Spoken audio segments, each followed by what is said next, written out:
Cyclones. Our girls game is up first tonight with the boys scheduled to start at 7:30. At this time, ladies and gentlemen, we ask that everyone please stand if you are able. Gentlemen, please remove your caps for our sports prayer and our national anthem. Let us pray. Dear Lord, we ask your blessing upon all who are gathered here for this event. Please protect these athletes from personal injury and help them to see that their talents come from you. May all that we do here glorify your name and give you honor. Bless each one of us with a spirit of proper sportsmanship as we give thanks for the opportunity to participate in this sports event here at Bishop Ward High School. We ask this through Christ our Lord. Amen. And now, ladies and gentlemen, we honor America with our national anthem.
And now, ladies and gentlemen, let's meet the starting lineups for both teams in tonight's first game.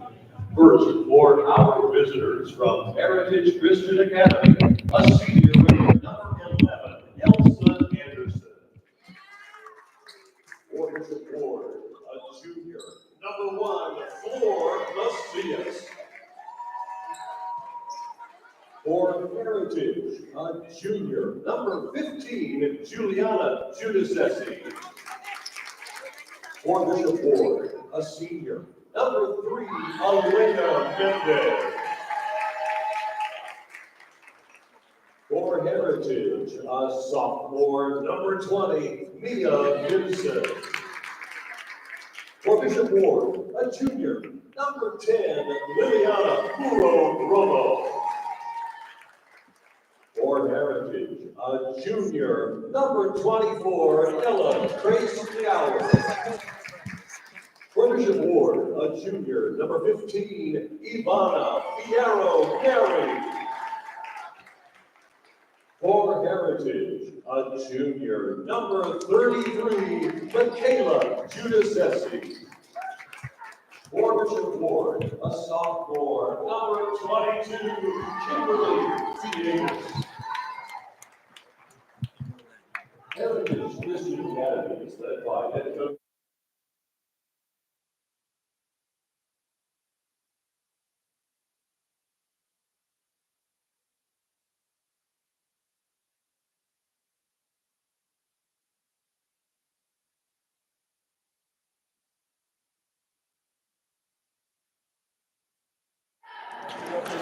Welcome into Bishop Ward. My name is Josiah Wonnell alongside Milo Anderson for this evening's Kaw Valley Conference matchup between the Bishop Ward Cyclones and the Heritage Christian Academy Chargers. The Chargers coming in at 9-8, just got above that 500 average with a big win against Bishop Seabury.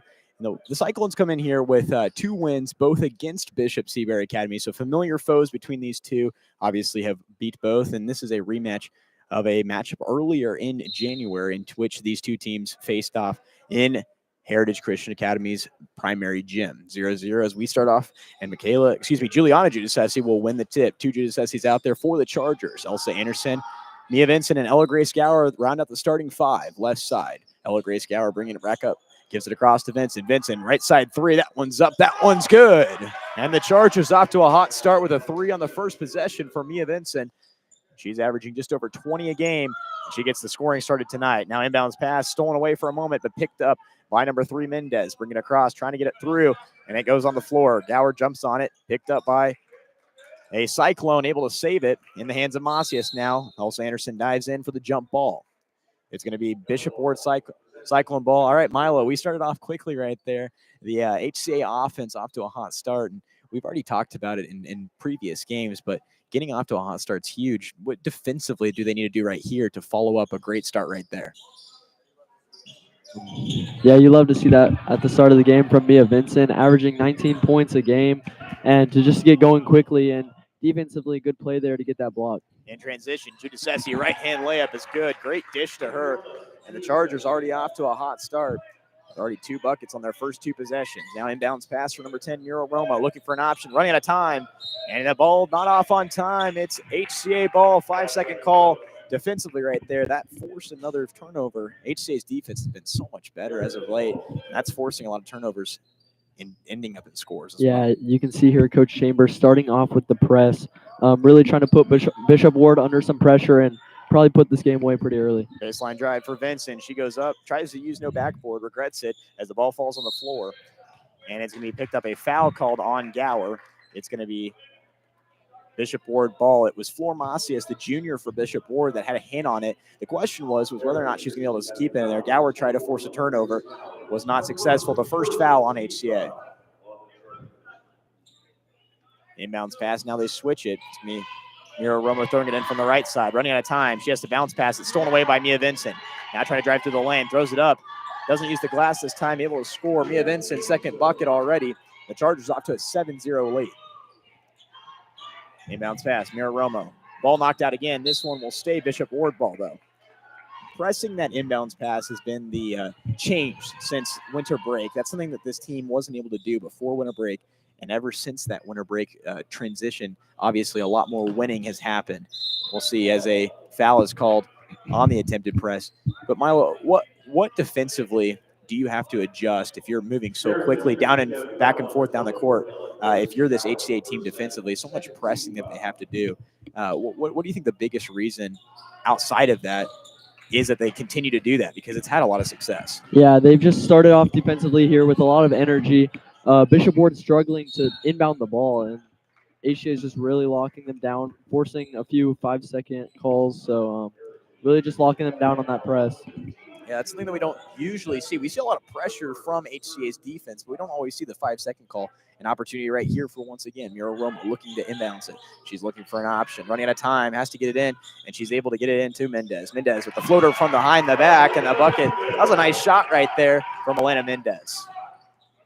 Now Elsa Anderson, right side, trying to follow it up. Thinks about a 3, instead gives it up to Michaela Judicessi for the long 2. Misses long. Gower with the offensive rebound. Kicks it back out. Anderson, redemption shot, left side. That one off the back iron. Judicessi picks it up. Michaela, the one with the shot, misses long again. Rebound to number 3, Mendez. Yeah, a few shots forced up there on the possession that we didn't need to do. There's no shot clock here as well. So we can really just take our time, find a quality shot. Vincent with the layup after the steal. She's able to convert on defense and offense. And Mia Vincent already with 7. Timeout for Bishop Ward. John Coakley says, let's talk it over.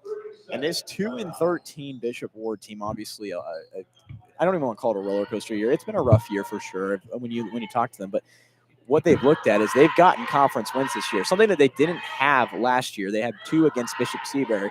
Obviously, Bishop Seabury in a similar position that the Ward was last year. And in terms of confidence, how much of a confidence booster is that for a Ward team that didn't have a conference win last year to go and get 2 this year? Yeah, I mean, certainly helps your confidence a little bit. I mean, it's hard when you only win 2 games a year, but it's also just a little bit of fun to get a win every now and then, especially when you're struggling to get wins. Yeah, last year was a similar tale that Seabury is experiencing this year, and they're more than happy to go and grab some wins. Now inbounds pass coming for number 10. Goes in to Miro in the hands now of number 22, Villegas.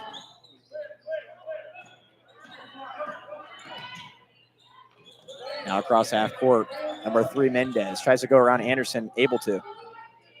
Now the 3 attempt left side, that one's long off the backboard. Gower grabs the rebound, a hand in there. She's able to take it herself, and a whistle will be called. The over-aggressiveness from Flor Macias, the junior, will be the first whistle on the home Cyclones. Up by 7, the Chargers have the ball now with 5:30 on the clock in this first quarter. HCA out-rebounded Bishop Ward by almost 15 last game. Looking to do so right here. They've already started off well. Now left side, mid-range 2 from Judasessi, no good. She struggled from that spot. But Gower grabs another offensive rebound, and a jump ball signaled, though. So it's going to stay HCA ball, but they will lose the possession arrow.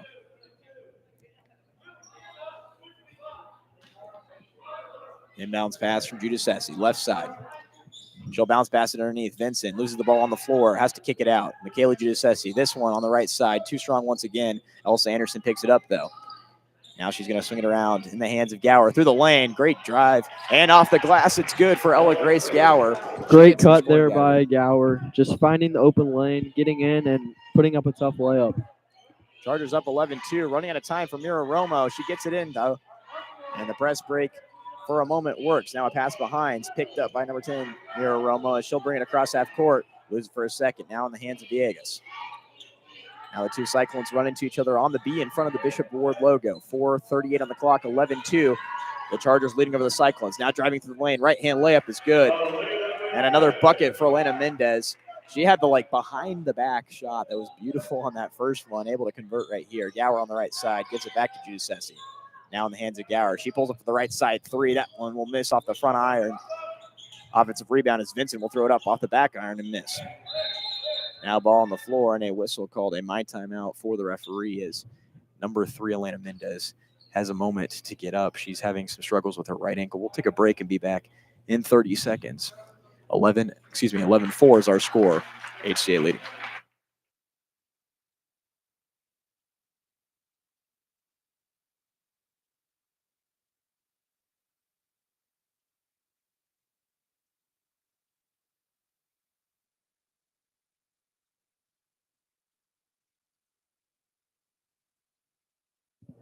Inbounds pass coming from Mira Romo. She'll find number 15, Neri. Neri runs out of room. Esther goes right back in Vincent. Now she's driving baseline, but the wrong baseline that she wanted to get across. 10 seconds now ensuing as the ball is going to be kicked on the floor. She picks it up and tries to look for an option.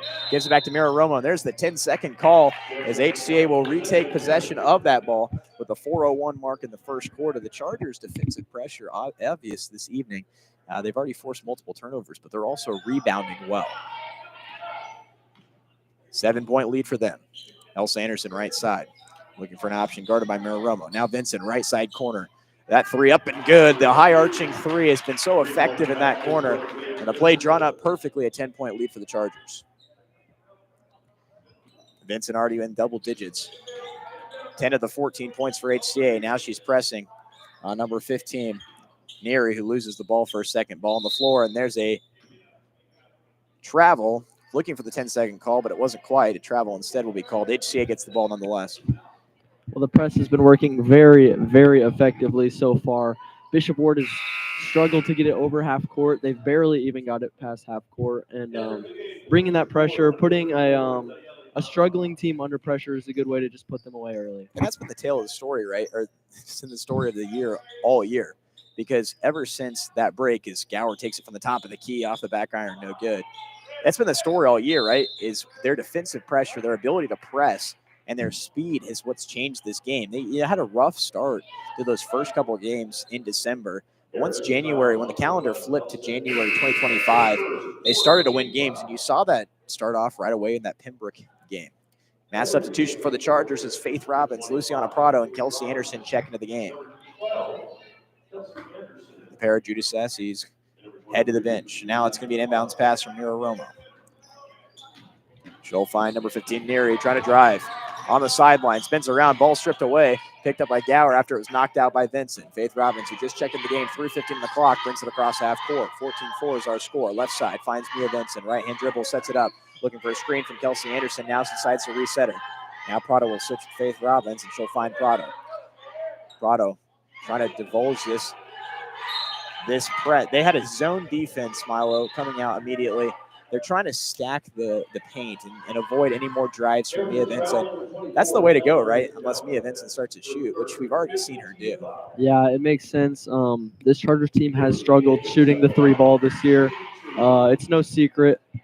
So really just to force them to rely on that 3-ball if you're Bishop Ward is pretty crucial on defense. Free throws ensuing because of the 5-foul rule, as the first one will sink for number 22, Kimberly Villegas. And she is the first to score outside of number 3, Elena Mendez, who is still being taped up on the sideline on her bench. Second free throw from Villegas. The sophomore able to sink the second. 2 for 2 for her from the line, and we have a 9-point game. Faith Robbins bringing it across, able to break the press alongside Mia Vincent. Left side, looks it up, and top of the key is going to be Mia Vincent. Dribbling with her right hand, she'll find Prado. Swinging around to Kelsey Anderson in the corner. Driving baseline, she'll run out of room, decide to cut it up. Prado through the lane, up and good. Luciana Prado, after a dish from Anderson, able to score. Now inbounds pass, a floater up in the hands, and it drops right in the lap of Hannah Sakiu, but it goes right back in the hands of the Cyclone. Now running out of time, and a jump ball signaled. It's going to be Bishop Ward ball. 2:29 on the clock, a 10-point lead for the Chargers. Now they're going to back up and decide not to press this inbounds. Bringing it up for the Cyclones is Ivana Fierro Neri, the junior for Bishop Ward. She'll force it with her right hand. Bounce pass in the corner. The long 2.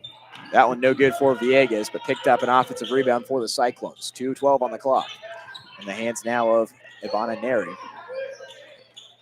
Left side, immediately guarded. The Chargers back in their zone pressure. Now a 3 from the right side off the backboard, no good. Prado picks it up and has to give it up to Vincent. Now trying to push it just under 2 minutes remaining. She'll switch over to the right hand, try to drive through the lane, go up, and she'll be fouled. She hit the ground hard, and so did a Cyclone. Kimberly Villegas hits the ground hard as well. Mia Vincent able to get up. Villegas needs a little bit more help. And she is able to get up, clutching her right knee. 1:54 on the clock, a 10-point lead for the Chargers. Yeah, we saw Coach Chambers tell his team to drop out of the press there. I wonder what he's going to do after this possession. I think part of the reason would have been the 5 fouls. No reason to put Ward on the line and give them some free throws. Yeah, because they proved that they could make them, right? They made them those first 2. Mia Vincent to the line. Shooting just a tick under 65% from the line. She's had her struggles, games where she just seems so lost from the line, but in these moments, she's kind of found her groove, especially on the road. She shot a much better percentage when she's on the road compared to when she's at home. What a first quarter she had. Even though she missed the second shot, she's already got 11. Hannah Sakiu kicks it back out to her. Long 3 from the left side. Another 3 for Mia Vincent. The Chargers total up to 20 in this first quarter, a 14-point lead. Now Neri trying to flip it around. Vincent gets it across, pushes off, but able to not get the call. Now she's immediately double-teamed and the ball's on the floor. And a whistle called. It's going to be HCA ball. The whistle goes on the Cyclones. That's going to be their 3rd. And the foul will go on number 15, Ivana Neri. The 5 on the floor for the Chargers. Mia Vincent, who has the ball across half court. Hannah Sakiu, Faith Robbins, Kelsey Anderson, and Luciana Prado. 1:25 on the clock, a 14-point lead. Anderson immediately double-team underneath. Now crossing to Rover. Faith Robbins driving through the lane, throws up the floater, right side misses. And the rebound picked up, but it rolls on the ground, and Chargers dive at it. And a jump ball signal. The extra effort right there, giving HCA another opportunity. And that's another thing that has changed since those opening moments, where HCA has just really developed their effort as well. Now inbounds pass goes to Faith Robbins, pulling up for the 3 from the left side. That one misses short. As a Cyclone will touch it as it goes out of bounds, it's going to stay HCA ball.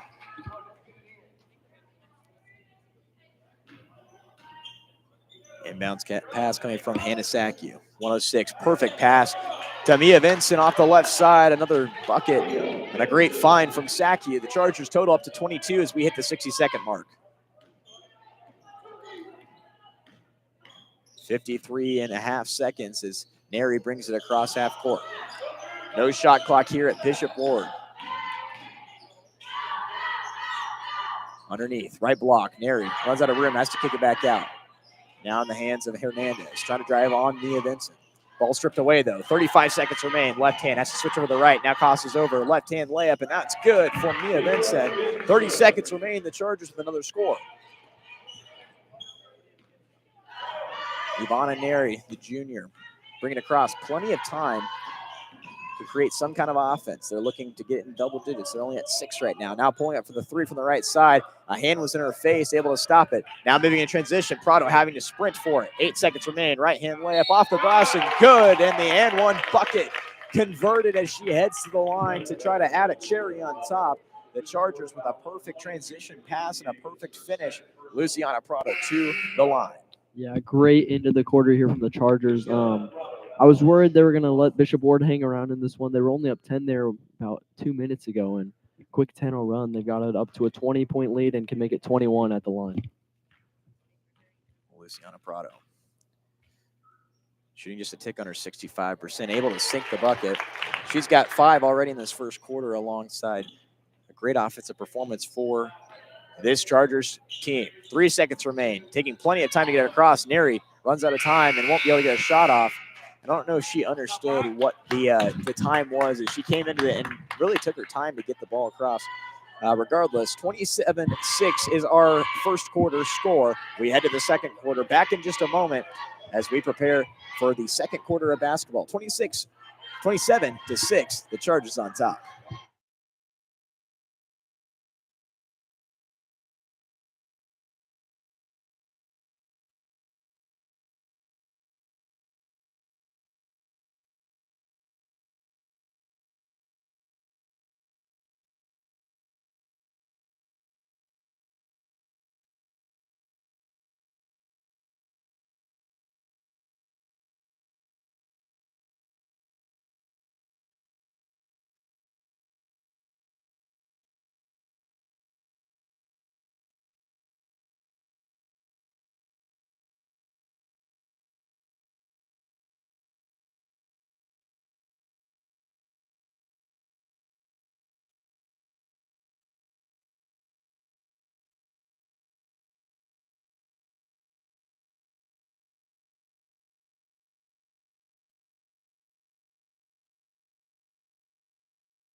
Eight more minutes of basketball to play in this first quarter as Alexa Giudice recently checked in, steals the ball, right hand layup, and will miss.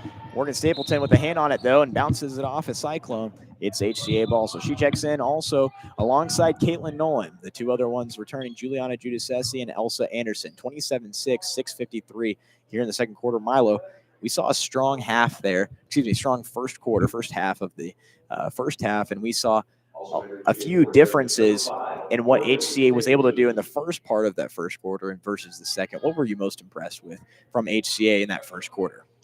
Yeah, just the energy they brought to start this game. Right out in the press, they were stopping Ward. Ward couldn't get across that half court line a few of those times, and just the energy they brought on the defensive end really helped them get out to this lead. Offensive rebound from Stapleton after the miss. Elsa Anderson with it, gives it right back. 7:35 on the clock. The Chargers lead 21. Stapleton looking for a screen, decides not to take it. Now pulls up on the left side 3. That one's up and good. A 3 for Stapleton brings it up to 30. The total for the Chargers, they're up 36. Now moving the other way, the Cyclones able to get across half court. Neri back out there. Back in the hands of Hernandez, left side.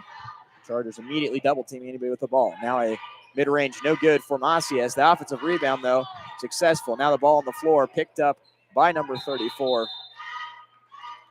And a jump ball signaled. It is possession Heritage, but that's one of those moments that you just don't want to lose. It looks like maybe a trip under the basket. Frustration there is just a minute into this, and you're already turning over basically a possession arrow. Stapleton sets up the offense, takes the screen from Nolan. Switches around. Elsa Anderson, left side 3. That one's up. That one's good. Another 3. The Chargers from the arch right now. Explosive, making all of their 3-point attempts. And that's right now why they're building so much margin. Elsa Anderson's first bucket of the game comes from the 3-point line. Now right side, driving baseline. That goes up. Mira Romo loses it for a second. And a foul called on the floor. We'll see who it's signaled on, but it comes at the 6:30 mark in this second quarter. Signal on number 11, Elsa Anderson. Elsa Anderson, that's her second personal first team foul of the quarter. The second foul for her. And now she's pleading her case with the referees, asking what she did. Inbounds pass ensuing from Flor Macias. They made that switch. Mira Romo, the one trying to receive it. Now ball up in the air. It's caught by Neri. Right side, guarded by Stapleton. Bounce passes it. Now underneath. Ball stolen away by Giudice. 6:20 on the clock as Stapleton brings it across half court. Giving up to Giudice on the left side. Now floats behind. Now thought about it for a second. Instead hands it off to Alexa. Giudice swings it around. Elsa Anderson driving baseline. Crosses it. Bounce pass. Back in the hands of Giudice. The last one. That one's the one that goes. The Chargers, everything falling from the three-point line. Another one. This one comes from Juliana Giudice. HCA storms out to a 30-point lead in just this second quarter. 5:50 on the clock. Ball stolen away once again. Now in the air. Elsa Anderson able to track it down. Gives it up to Alexa Giudice. Right side. Has to run through two defenders. And a travel called as she tried to go through basically a brick wall as two defenders standing right next to each other. And was unsuccessful. Had to take an extra step and got called for the walk. 5:40 on the clock, 36-6. The Chargers leading by a wide margin. Cyclones running out of time as the ball will be knocked out of bounds by HCA. So we'll stay Cyclone ball with 5:33 on the clock. The last time the Bishop Ward Cyclone girls basketball team won the conference was in 2020. It's been a kind of a dud few seasons since then. At least they would say so. They're looking to beat the defending conference champions as Stapleton makes an athletic play, able to bounce it off a Cyclone and keep the ball in HCA possession. Inbounds pass coming from Juliana Giudice with 5:19 on the clock. Inbounds pass finds Elsa Anderson, right side. She's looking for an option, goes underneath. The ball deflected, but picked up by Stapleton. Now in the hands of Giudice, crosses it over. Elsa Anderson, top of the key. She'll float it around. Now giving back to her from Giudice. And she'll lose the ball and picked up on the ground. Macias and a jump ball signal. And that's really the best case scenario right there for Macias because she had possession, took a step, and then started to fall. It could have been called for the travel. HCA's aggressiveness once again flips the arrow. Ivana Neri able to get across. Villegas, cross pass. Driving in, kicks it back out. Now in the hands of Neri, guarded by Giudice, right hand. Looking for an option. Bounce pass underneath. Goes up off the backboard, too strong. 4:45 on the clock as HCA will retake possession. 30-point lead. Finding Giudice, right side three. That one's up. That one's off the back iron. That's the first miss we've seen from HCA in terms of three-point attempts in quite a while. I was about to say that has been the first miss we've seen in a while. They've been red hot to start from the three-point line. As I was saying earlier, this team relies so heavily on the three ball, and you look up at the scoreboard, you can see that three balls falling with a 30-point lead here just halfway through the second quarter.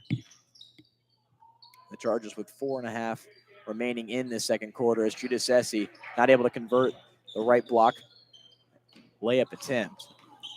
4:23 on the clock as the Cyclones bringing it back across half court. Floater on the right side, able to be saved from the sideline. Now in the hands of Macias. She floats it underneath. Right block. Trying to go up on Nolan, and Nolan will be called for the whistle. Her hand's just not straight up on that block attempt. She was close. I think one of the biggest stories, though, for the Cyclones team is obviously they've improved from last year. But Elena Mendez, the senior for the Cyclones, has been the offensive firepower this entire year, and she's sitting over there with ice around her left ankle. How much of a loss, because she scored four, she has 4 of the 6 points for the Cyclones. How much of a loss is her being on that sideline, not able to play for the Cyclones team? Yeah, probably not enough to come back from a 29-point deficit like they're in right now, but she definitely brings more of a life to the offense. She calms them down, and she's just a scorer for the Cyclones team. Ball goes out of bounds. It's going to be HCA ball. 4:09 on the clock.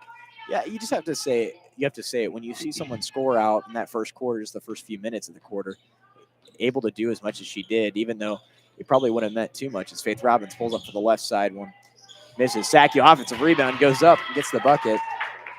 This is one of those things where, you have to look at because Bishop Ward needs every player out there that they possibly can.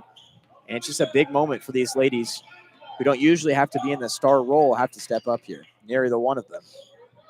She'll float it across underneath, and it'll be stolen away by Sackey. Now a football pass, really. The Mia Vincent left-hand layup, a beautiful dish and a great shot. And Vincent points to our quarterback, says thank you for that one. The Chargers up to 40.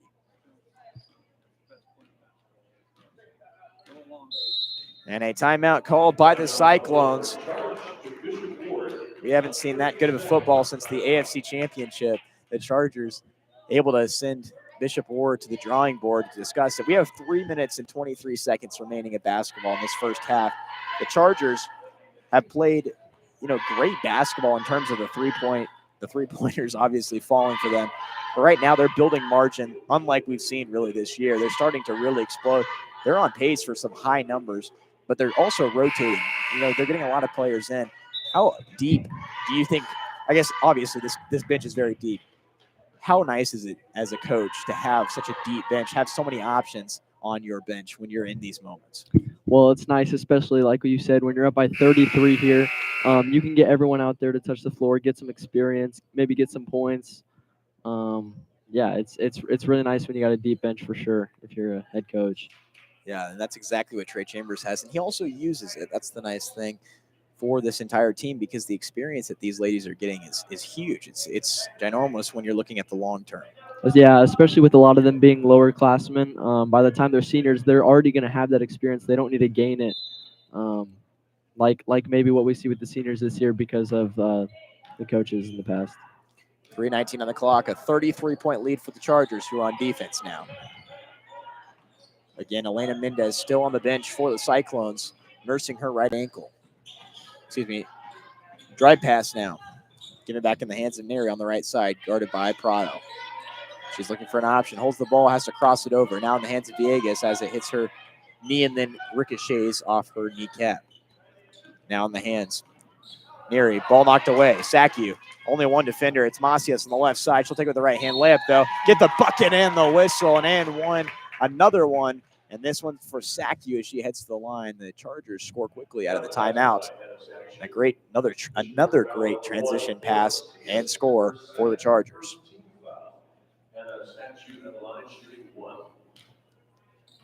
And a Sackey, 2:47 on the clock, trying to make the total 43. And not able to, she'll miss to the right. Vincent with the offensive rebound now. Kicks it back out. Hannah Sackey, left side. Bounce pass underneath. Tries to find Vincent, but ricochets back in her hands. Now Kelsey Anderson swings it around. In the hands of Prado. Pulls up for the three for the top of the key. That one ricochets around above the back and falls in. That kind of just sums up the night for HCA right there. That three ball is just falling for them right now. Yeah, it doesn't matter if it's the first, second, or third attempt. It falls eventually as it bounces around above the basket. Now Neri trying to do some three-point magic of her own. Not able to convert, though. The Chargers moving it with 2:15 remaining in this first half. A cross pass. Prado looking for an option. The great steal from Sackey. But Prado will miss the left-hand layup. Ball will fly out of bounds. And no foul will not be called. It's going to be Cyclone ball. Another Cyclone having to be helped up. That's Macias. And she'll head to the bench. Slightly limping. 2:08 on the clock. Okay, 45-7. The Chargers leading with just over 2 minutes remaining in this first half. Obviously a dominant performance, but what do you want to see from the Chargers in these final 2 minutes of basketball to see them really improve and prepare for future matchups that they have? I just don't want to see them let off the gas. I don't want them to, kind of just start taking it as a joke. They should take this seriously still, pretend like it's a tie game, and still play hard for the final 2 minutes here. Play their best basketball and play hard. That's a great coaching advice right there from one of the best shooting coaches in the area. Ball goes out of bounds. 2 minutes remaining for the Chargers to bring it up. Mia Vincent, the one who will bring it across half court, 45-7. Right side, Prado gives up to Judah Sassy. Just check back to the game. Vincent finds Sackey from the elbow, kicks it back out. Faith Robbins, left side three. That one off the backboard, no good. Offensive rebound and a bucket. Another one for Mia Vincent. A 20-plus performance in this first half. She has a wide margin of the 47 for the Chargers, their margin up to 40. Yeah, we see a lot of HCA's points coming off of second chance buckets. Bishop Ward just not really boxing out. They're leaving HCA open under the hoop, and that's when they grab the rebound and just put it back up for an easy layup. 1:28 on the clock as the Cyclones will retain possession on the far sideline. Again, a 40-point lead for HCA, one of their best performances in terms of halves for sure, but also in terms of just offense. They've converted so many of their back hits, but they've also forced steals like right here as Judasesi bounce passes it after the steal, gives it up, and the Saki mid-range jumper is good. She has 6 points in this first half. The Chargers total up to 49. The Cyclones with just over 60 seconds. Ball knocked out. On the floor, has to be given back up. The mid-range from the right side, no good. Prado picks it up in transition, gives it up to Vincent. Vincent, another baseball pass, picks it up and gets the right-hand layup. The Chargers up to 51 with 55 seconds on the clock. It's going to be 47 seconds as Villegas catches the ball on the other side. Now gives it up. And the hands now. The long two, no good for Hernandez as Faith Robbins picks it up. 35 seconds to go, and it looks like the Chargers still want to push it.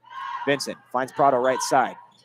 She'll bounce past it underneath. Right block. Faith Robbins backing her defender down. Throws it up. No good, but she grabs her own rebound and grabs the whistle at the 25.8 mark in this first half. The Chargers with an opportunity to add even more here with some free throws from Robbins.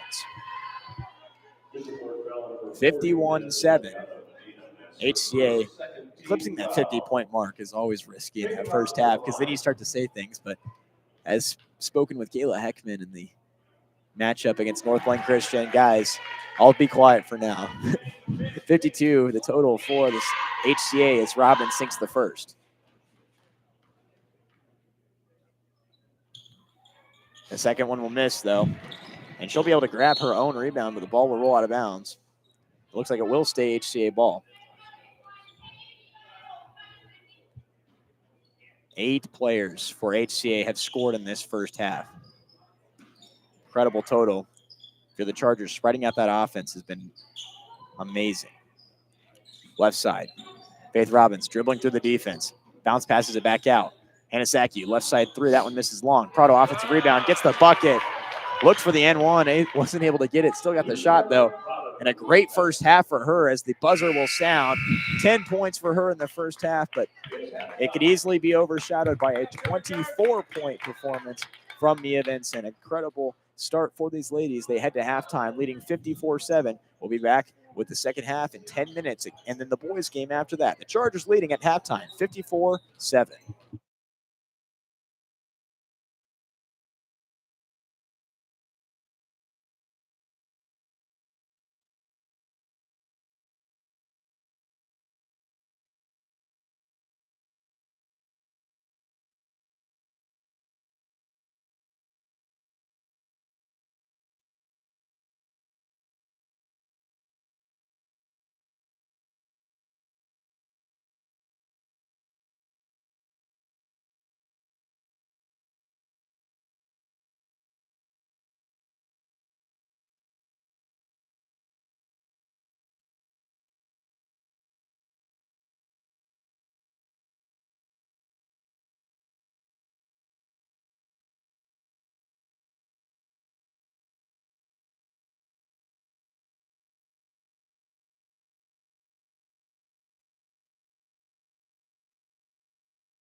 All right, welcome back into the Bishop Ward School.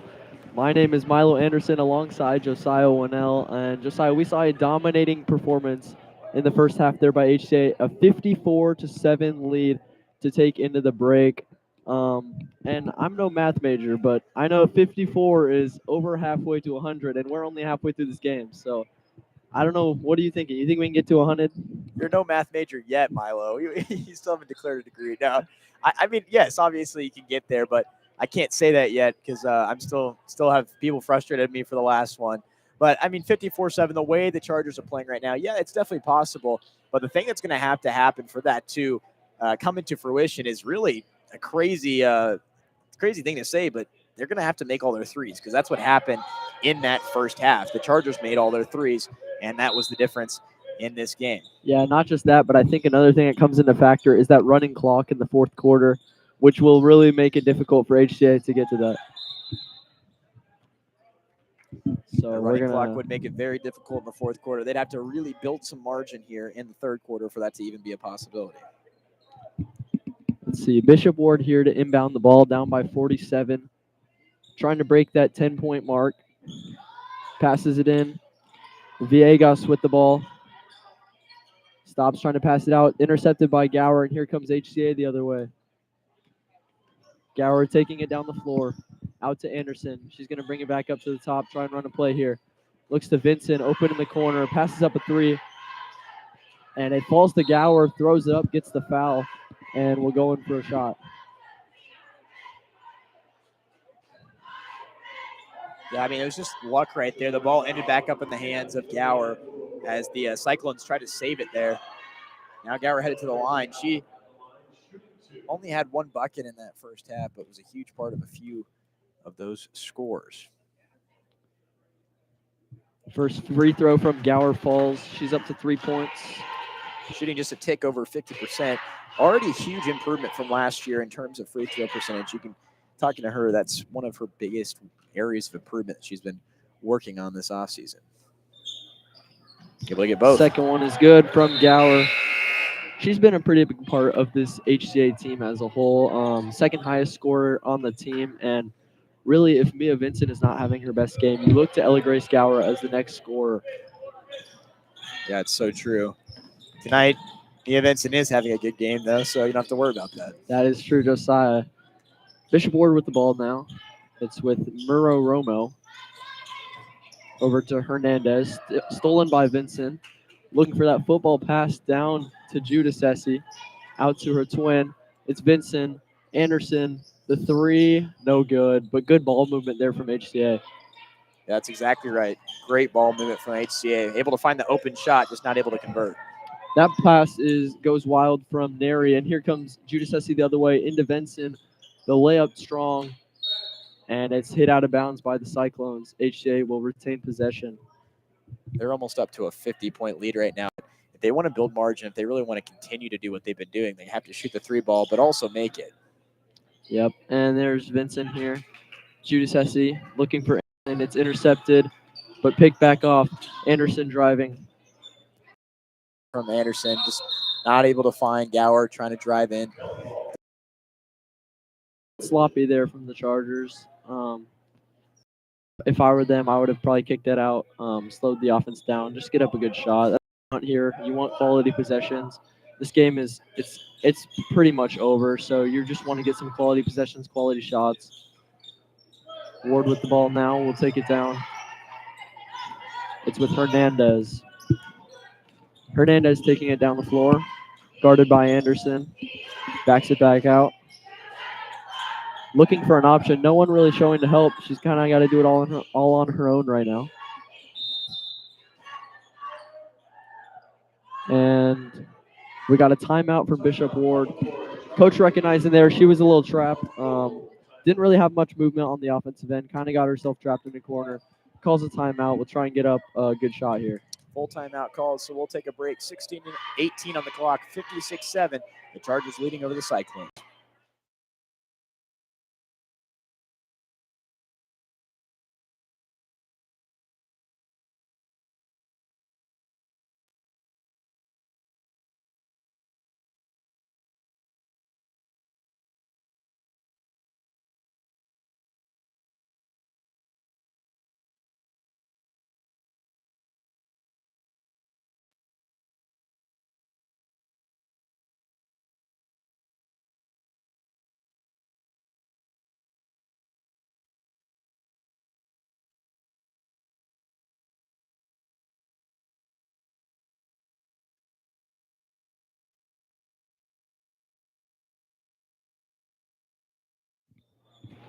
All right, we're back here. Cyclones looking to inbound the ball, trailing by 49. Referee being very generous with the 5 seconds there. It felt maybe a lot more like 6 or 7, but ultimately Bishop Ward does not inbound the ball. Not really what you want to see as a coach, especially coming out of a full timeout. But great defense by the Chargers as Mia Vincent brings it down the floor. She has 24 points today, 24 of the team's 56. It's up top to Gower. Vincent open in the corner. She's going to hook up a 3. It's no good off the back iron and rebounded by Bishop Ward. Yeah, you asked if 100 was possible, and like I said, you got to make your threes, and you know that the shots are just not falling right now, but that's okay. It's just one of those things you have to think about if you're trying to go for a even wider margin. For sure. As Bishop Ward gets fouled here, we'll go to the line for 2 shots. That's really where they've gotten the most of their points today, from the free throw line. That's also his 3rd right there. She joked about being in foul trouble against Bishop Seabury. She had 4. She fouls out. There's punishments at practice. She definitely like to avoid that here. Yeah, especially in a game like this where it's certainly out of reach for the Cyclones. No need to get yourself into trouble at practice. 5:49 on the clock in the 3rd quarter. 1 for 2 from the line for the Cyclones. Lead is down to 56-8 for HCA. Vincent brings it down the floor.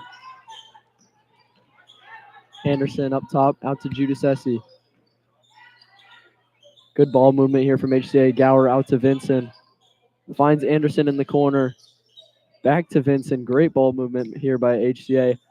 Cut in by Anderson. Passes up the shot out to Judas Essie. The 3-pointer off the rim. No good. Rebound. Bouncing around. And picked up by Bishop Ward. Here comes Hernandez down the floor. I like these strong pass, or I like these passes across the entirety of the court, but they need to be stronger. They can't be floaters.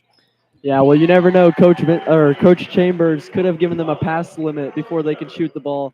I've been there when you're up by a lot.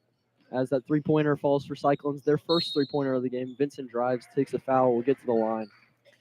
I don't know if it was an adjustment at halftime for the Cyclones or not, but they've shut down Mia Vincent in the second half. She hasn't scored until hopefully this moment right here with 2 free throws, but if that's the defensive adjustment, they did a great job at that. 3 minutes of basketball with no scoring is impressive. And First one, no good by Vincent. Yeah, HCA only with 2 points to start the second half in the first 3 minutes, and they still have their starters on the floor. So if Ward were to have started this game this way, it would have gotten a lot more nerve-wracking for HCA. Thankfully, they have built up a 45-point lead. Yeah, not the best start to the 3rd quarter at all. Here's Neri with the ball now. Stolen by Vincent, running down the floor. Just the bucket ahead, and she's going to lay it up and in. Her first points of the half. Neri with the ball now, bringing it down for the Cyclones. Trailing by 47, 4:36 to play here in the 3rd quarter. Neri picks up the dribble, looking for someone to help now. Drops it off to Fernandez. And it's Anderson who picks it up. Taking it down the court, throws it down to Gower. Gower's going to put up a 3. No good. Rebound to Mira Romo, and she's going to slow it down with Neri bringing the ball up the floor now, guarded by Mia Vincent. It's with Mira Romo. Bishop Ward here just taking their time, just trying to put up a quality shot. That's what you'd want right here if you're the Cyclones. Just get some quality possessions that you can take into your next matchup. Guarded pretty closely here by Gower. Goes into the corner with Neri. Neri driving now.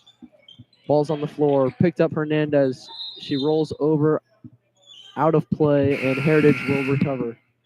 Juliana Giudice hit the ground pretty hard right there. It looks like she might have landed on her wrist, but she's able to get up by herself and looks a little shaken up. A mass substitution here for the Chargers. 5 new HCA members out there. Yes, an entirely new 5 for the Chargers with Stapleton, Robbins, Sackyu, Judice, and Nolan checking in. Good to get everyone some good minutes today here with this big lead. Yeah, it's a full 5 substitution at the 4-minute mark, the halfway mark in this 3rd quarter, which I think is interesting. Yep, in the corner with Judice. She puts up the shot off the rim and out of bounds. Rebound or ball with the Cyclones. The Chargers' lead is 47, which can be really deceiving based on the basketball we've seen in this third quarter. Hopefully, this new group can kind of change what we've seen. That narrative in that first part of the third quarter really was all Cyclones defensively. Yeah, for sure. I mean, this first 5 minutes of this half, it's been 4-4. That's been the score of this half.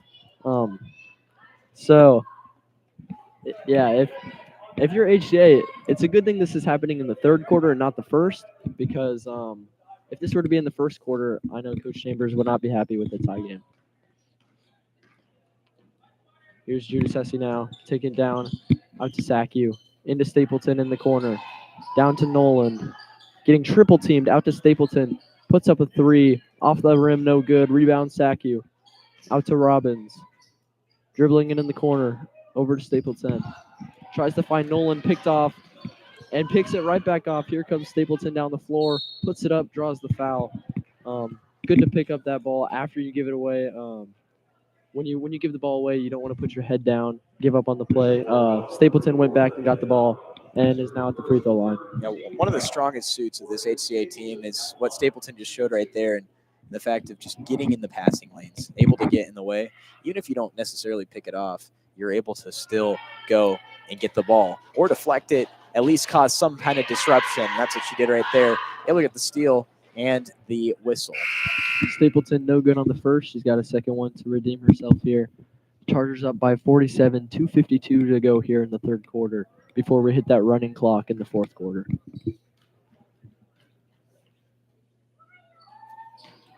Second one no good, and the rebound is with Neri. Goes it down to Hernandez. Hernandez pass taken by Stapleton. Hit around and out of bounds, Cyclones ball.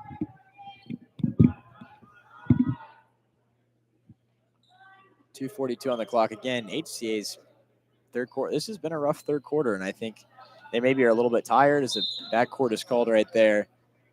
Obviously, exhaustion can also, hit both teams, but also can create mental mistakes. I think that's what we just saw right there.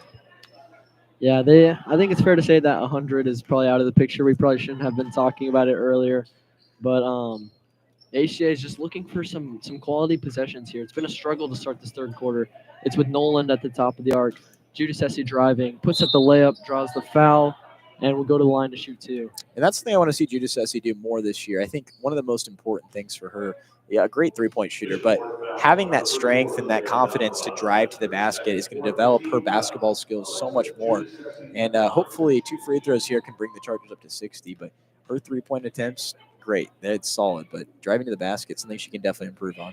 Yeah, for sure. I completely agree with you. When you can not only shoot the ball but drive, it gives the defender, it makes the defender stay honest to the drive instead of locking down the three-pointer. So if she can really get downhill, drive the ball to the hoop, that would be an asset to this Chargers team. As she nails the second free throw, making it a 59-11 lead for HCA here. That's her first bucket of the game.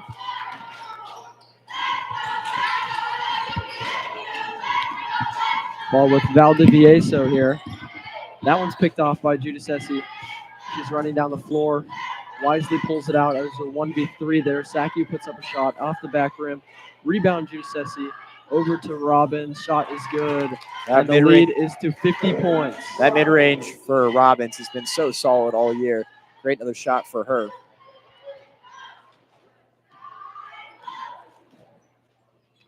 Neri brings it down out to Hernandez. Looking inside. Putting up the shot. Good block by Nolan. And HCA gets the ball. Here comes Stapleton running down the floor. Over to Robbins. Back out Stapleton. Thought about the three. Gives it off to Sackey. Judas Hesse in the corner. She's going to put up the three. Misses everything. And rebound coming with the Cyclones as they throw it away. And HCA is going to recover the ball here. 50-point lead for the Chargers, 61-11, a minute 26 to go in the third quarter. They've had a few of these games here where it just hasn't been very competitive, and sometimes that's not really a good thing that you want, especially going into playoff season where you're going to be playing harder teams. How did the Chargers keep their focus going down the stretch here? I mean, I think you got to realize that even the teams that you play that you don't think are the same caliber as you've got to realize that they can still make you better. So, yes, in the last 9 minutes of basketball here, the Chargers can get better. And I think that's the biggest mentality switch. You got to play strong. You got to act like you're not up by 50. And I think that can completely change the narrative on this season, but also specifically these games.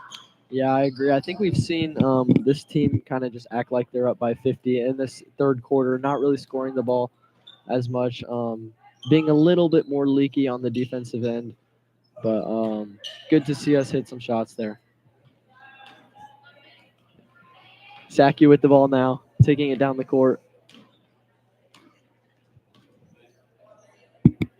Gonna get it out to Judas Hesse in the corner. She's gonna put up a three. Misses, rebound, batted around and out of bounds. HCA will keep possession. 37.2 on the clock here.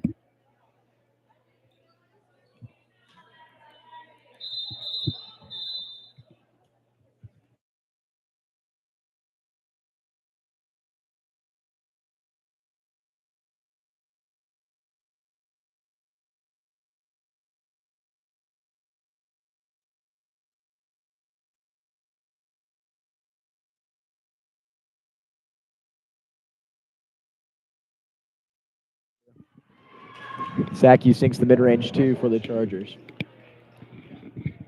20 seconds remain. Here comes Neri down the floor with the ball. Gonna try and hold for the last shot here. Saki takes it away though. Here comes HCA. 6 seconds left. Faith Robbins running down the floor with the ball. Out to Stapleton at the buzzer, puts it up. No good.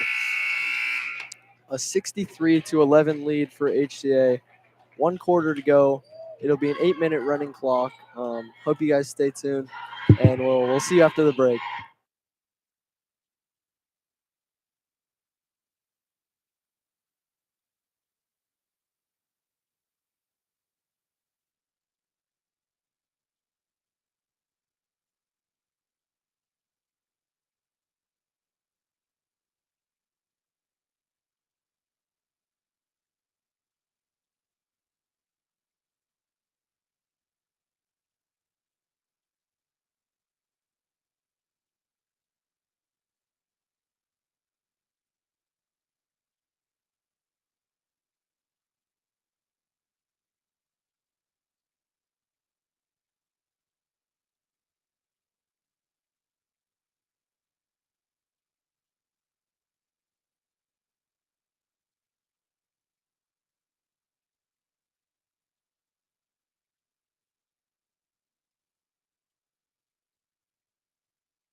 Welcome back into the Bishop Ward School.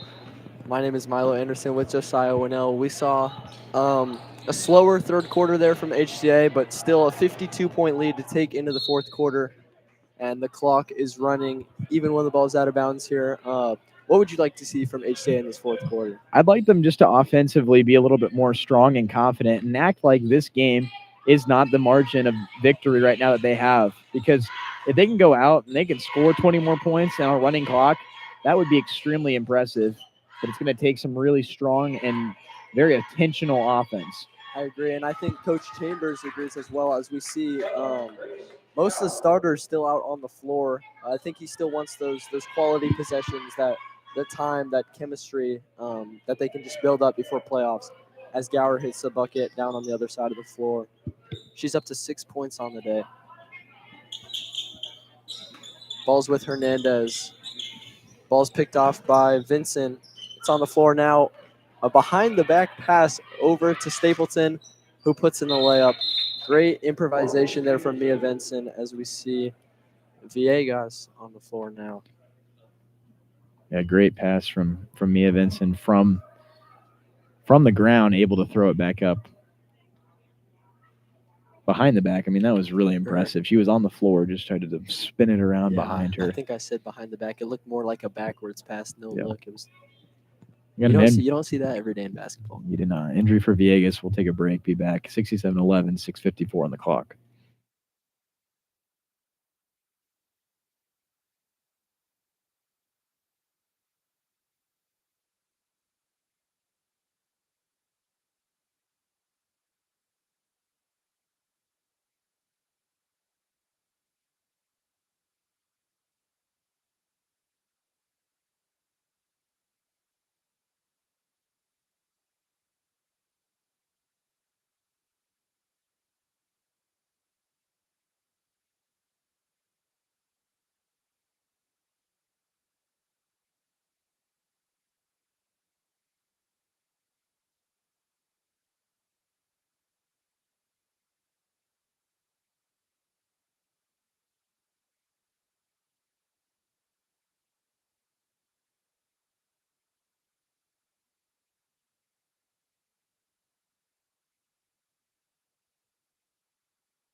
We'll come back in. HCA with a 56-point lead here. Cyclones coming down with the ball with Neri. Out to Hernandez, back to Neri up top. Into the corner as Miro Romo trips out of bounds. HCA will get the ball back with the 56-point lead. Again, what's the best thing they can do right here? Play their best basketball, run their offense against a team that defensively doesn't have the firepower that you're going to see. They got to play their best right here and not allow this Bishop Ward team to dominate them in the second half. Because right now, if you start at halftime, this is a close game. Yeah, I completely agree with you there, Josiah. Gower drives the ball, puts it up off the rim, no good, and rebound coming out the other way with Neri. Guarded by Stapleton up top. Neri over to Macias. Looking for Neri again. Ball through her hands. Stapleton picks it up and going to slow it down. Slow the offense down, try and put up a quality shot. It's with Gower now. To Vincent in the corner. Puts up a three off the rim. Rebound out to Anderson. Looking into Vincent. Great pass, but Vincent just can't put it up. Gets her own rebound and draws the foul. Will go to the line for 2 shots. I don't want to say that's the only difference because it's not, but the three-pointers have just not fallen in this third and now the beginning of this fourth quarter. Like, that's just really the reality of the situation. They're just not falling right now, and even that putback too is just not good either. It's kind of one of those moments where you are confused why it worked in the first half, and same thing for Mia Vincent. 3 points for her now in the second after having 24 in the first. You know, it's kind of a crazy switch of dynamics, but it makes sense when you realize that defensively the Cyclones obviously had some adjustments coming out of half. Yeah, I agree. That's probably why it was so important to get out to that 47-point lead at halftime because, you know, HCA scoring 54 points in the first half and only have 15 in the second half. The ball's with Miro Romo. Out to Neri. Thinks about a drive, pulls it back out, puts up a three. It's good. Great play there by Neri. Yeah. Second three-pointer of the day for Bishop Ward. Yeah, great play for Neri, and obviously her second. But, I mean, she was able to send basically Robbins on her skates and float back and then able to float around. And we'll see if Robbins can seek for revenge on this possession. With Anderson in the corner, looking for Gower. Risky pass. It bounces out. Gower picks it up. Now bring it down the floor.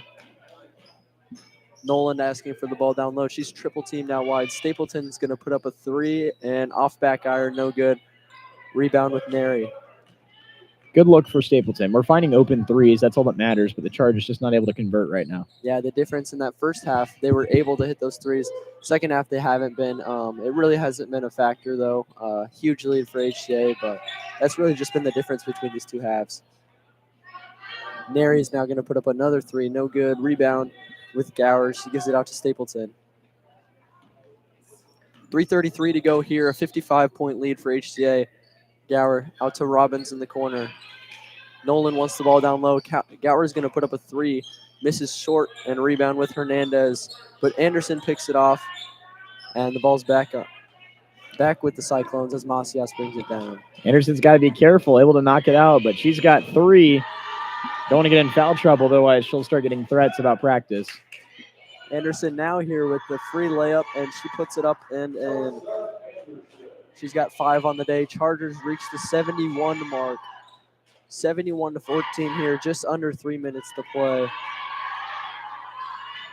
Yeah, already better basketball, I think, in transition, the Chargers compared to that third quarter. Obviously, when you compare it to that second quarter, you can't really beat that. Stapleton picks it up now, running down the floor. She's going to put in another easy layup.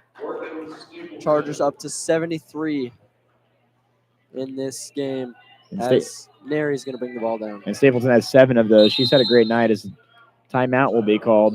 And I think it's just a substitution timeout, so it'll be quick. Yeah, I think Bishop Ward just wants to get more players on the floor, gain more experience here in this final 2:27. It's really been a dominating game from the HCA Chargers. One thing that we haven't seen here today, which we have seen in the past few games, is the rotation that Coach Chambers normally brings in. You would think in a game where we're dominating so much that Chambers would bring in the reserves, but they've stayed out. It's been the upperclassmen in here besides Stapleton and Nolan. But really just letting the starters stay out there. Like I said earlier, probably trying to build that chemistry before playoffs. Anderson down the floor now. Misses a layup. Rebound Gower. Puts it up and in. Great follow from Gower, able to kind of back her up, right? And able to get the score right there as she missed on the layup. Yeah, up to 8 points for Ella Grace Gower. She's had a few buckets here in the past few minutes as the ball's with Hernandez. Looking in the corner, it's going to go out of bounds. And they're claiming it was tipped. Didn't really look like it from here, but Claiming that was tipped. 90 seconds remain, and the Chargers coming out right now, 61-point lead. This is great for them, but let's see how they can finish out. That's the real big question. How can they finish and play their best basketball? Gower down the floor to Anderson. Pulls it back out. Up to Nolan. She wants a three. Going to put it up. No good. Rebound, Cyclones. Coming down the floor with Neri. Pulls it back out. Over to Tinker. That's what I'm talking about on that last offensive possession. Your best basketball isn't your center taking a three. I want you to play your best basketball here and not realize. I want you to realize that this is, yes, a blowout, but you got to play your best basketball at every moment because you're going to play your best basketball against the best teams. Yeah, I agree. I think Nolan wanted to get her name on the score sheet there. Saw the open shot, thought about it, took it. Just a little bit off, but that three is no good. And the rebound bounce around, and it's going to go out of bounds. Stay with the Cyclones here. 35 seconds to go. A 75-14 dominating lead from the HCA Chargers. A great performance from Mia Vinson, who had 26, but a majority of those, 28, but a majority of those points, 24 of them came in the first half. So a tale of two halves for the Chargers offensively, obviously. Once we watch that third quarter, it was completely different. A little better on the fourth quarter. We'll see what they can do in the last 10 seconds. My guess is they're just going to run it out.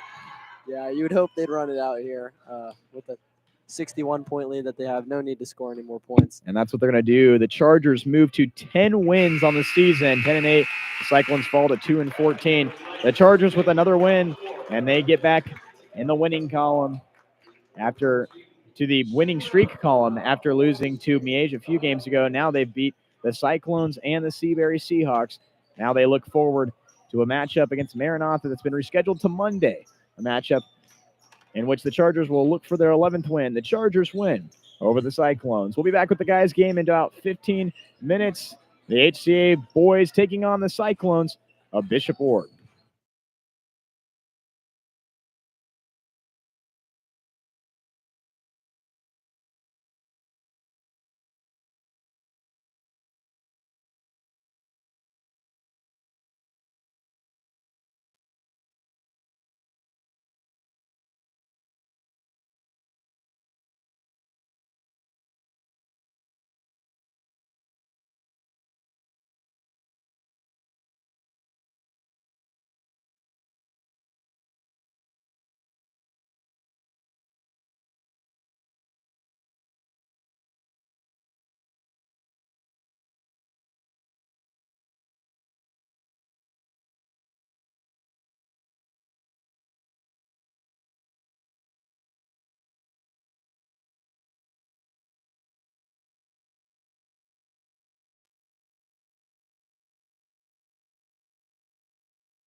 Welcome into Bishop Ward for a matchup between the Cyclones and the Chargers of Heritage Christian Academy. The Cyclones led by Kevin Walterbach and the Chargers led by Stephen Vincent. The coaching staff for both teams, Milo Anderson alongside me, Josiah Wonnell, on the call this evening. And Milo, this is a rematch from January 14th. You know, go back in your brain almost just a month ago, in which the Chargers won 56-44, obviously an HCA game in which the Chargers dominated. Really, a 12-point win is really domination in this conference. What were your biggest takeaways from that matchup, and how can HCA kind of back that up again tonight and go grab another win? Well, it was certainly a dominating performance. The score does not necessarily show how the game went. I felt like HCA dominated most of the game, and then Bishop Ward started hitting some threes late in the game when the game was kind of already over. But I think HCA did really well locking down Tyler Holmes last game. Locking down everyone around Tyler Holmes. Tyler Holmes was really the only one who could get the points for the Bishop Ward Cyclones, and I think that's the key again tonight is if you can lock down everyone around him, because he's a really good player and he's really down to take out of the game. If you can lock down everyone around him and put everything on Holmes to keep his team in the game, I mean, you can't. It's not a one-person game. It's a team game for a reason, and I think if you can take the four other guys out of the game, then HCA should come away with a win tonight. Yeah, Tyler Holmes, the obvious favorite to go on and win the Conference Player of the Year award. But at the same time, there's a lot of other guys in this crew, just because of what good he is just individually. But there's a lot of guys in this conference that are really, really solid players. We've seen them in the last 14 days, right? Obvious, stars in other places, obviously in HCA as well. But Bishop Seabury has, multiple options there. But Tyler Holmes kind of sets himself apart because of his ability to do a little bit of everything. His three-point ability, his driving to the basket, it's the exact same in terms of he's effective at both. How does HCA lock him down tonight and stop him defensively? Well, I really don't think you can just lock him down, completely take him out of the game, but you can limit him, right? So you can force him, maybe if you need to go put a double on him up top and force him to get the ball out of his hands, because that's really where Ward starts to struggle is when everyone else has the ball around him, because Holmes is really just a solid player, and you really can't just take him out of the game. HCA's Spencer Cook has had an incredible stretch of three-pointers, including in this most recent matchup against Bishop Seabury, an overtime win in which he hit two massive threes. How much has his emergence from that three-point line been so essential for HCA's offense? Yeah, well, he just always seems to find a way to get open around the arc, which really shouldn't be. If you're the defense, you should be watching film on him and locking him down. But he just moves so much off the ball. He's not content when he's covered. So he's always moving. He gets open and he takes his shot. I mean, he had a slower start to the year, but as of late, he's been red hot. He's been hitting most of the threes he's shooting. And yeah, I'm really excited to see what he does tonight. Yeah, a slower start to the year is very kind. He would say himself, it was just he was lost. Now he's found himself, and he's been playing so well. We'll see what he can do tonight alongside a team that is full of stars. Trey Chambers, Baruch Dietz, Landon Pittman, who will grab the tip, and Declan Schaff, who tapped it to him. That's the five out there for the Chargers, and they'll start on offense. Baruch Dietz guarded immediately by number 5, Jalen Jefferson, the sophomore. Right-hand pass, he finds Trey Chambers, and he's guarded by number 3, Quintavian Pike. Now crosses it over from Schaff, left side. Baruch Dietz finds Cook at the top of the key, and a switch around, and a foul will be called. And we'll see who the signal is on. And it looks like it might be on Tyler, and it will. Tyler Holmes, the star for Bishop Ward, in an early HCA foul. A beautiful moment if you're trying to get him in foul trouble. Yeah, certainly not what you'd want if you're Bishop Ward, right? 18 seconds in and your star player's already on a foul. But if you're HCA, it's perfect, They did it with Bishop Seabury. They put their best players into foul trouble, and it effectively just took them out of the game. Let's see if they can do that with Holmes tonight. And perfect's the right word, as they're able to grab a basket, but almost responds as the ball rolls out, though, instead for Jefferson. So an offensive possession that works perfectly, that includes a foul for Holmes, and then defensively, able to get a stop. Now moving their way, trying to follow up this already great sequence. Trey Chambers driving at the elbow, has to spin around, gives it up back to Landon Pittman outside. He's guarded by De La Torre. He hands it off to Baruch Dietz, left side, tries to take it off the screen. Now thinking about a 3 inside, gets up to Schaff. Schaff at the top of the key, right side, finds Spencer Cook. Flips around, Trey Chambers driving through the lane, and a travel called on Chambers, and that's been an issue as of late. He's been hesitating on those buckets, trying to get towards the bucket as fast as he can. He's been called for a couple travels in the last couple of games, and he just needs to clean that up, right? I mean, that's the biggest issue. Yeah, but a great defensive possession there if you're Bishop Ward. HCA couldn't even get into the lane as Pittman steals the ball. And he moves in transition. A whistle called on the floor. Pittman trying to ask for them to switch it, but they're going to call it on the floor. It's still a foul, though, a second one on the Cyclones, and they're asking for that to be on the shooting attempt. They won't get it, though. Great steal, though, by Landon Pittman. Inbounds pass will come from him. Just in a minute into this game, it's Spencer Cook will grab it. He's guarded by Tyler Holmes, and he gives it to Trey Chambers. Chambers with the black and white shoes, the alternating. Black jerseys for HCA. Schaff at the top of the key, finds Cook, right side. He's going to drive baseline, kicks it back out. Left side three, Trey Chambers. Misses. Ball knocked out, though, and it's going to be picked up by De La Torre.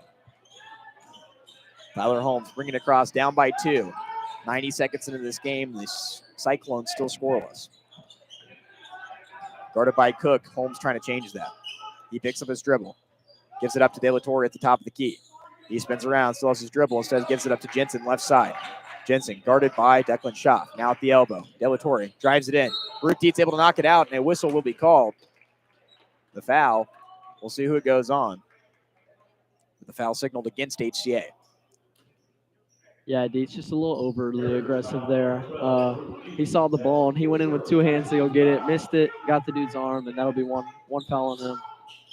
Inbounds pass received. 6:14 on the clock. 2-0. HCA leading over the Cyclones, who have the ball. Tyler Holmes pulls up for the long 2 on the right side. Misses off the back iron. Landon Pittman grabs the rebound, and Holmes able to knock it out, though, and off the backboard. Able to get the score. Holmes with a heads-up play. Able to grab the first score of the night for Bishop Ward. Yeah, great athletic play there by Tyler Holmes. He knew he missed it right as he shot it. He didn't give up on the play. Went in, stripped the ball, and put up a layup. Dietz hesitated, and it took just that to get the three-pointer for Baruch Dietz. Able to grab the first 3 for him.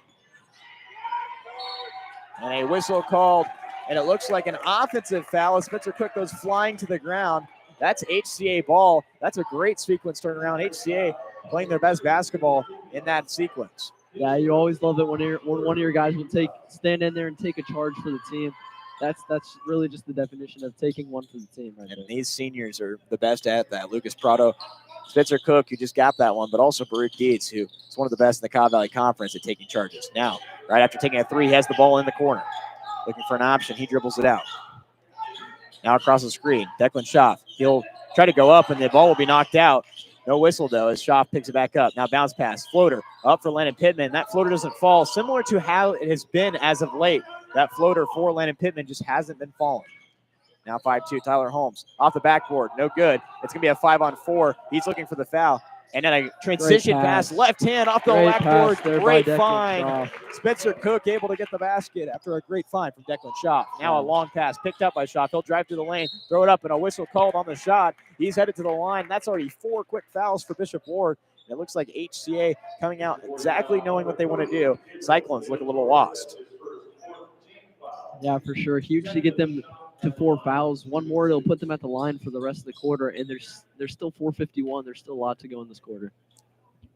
A 5-point lead. Schaff an opportunity to add to it right now. 7-2 is our score as Declan Schaff's first is up and good.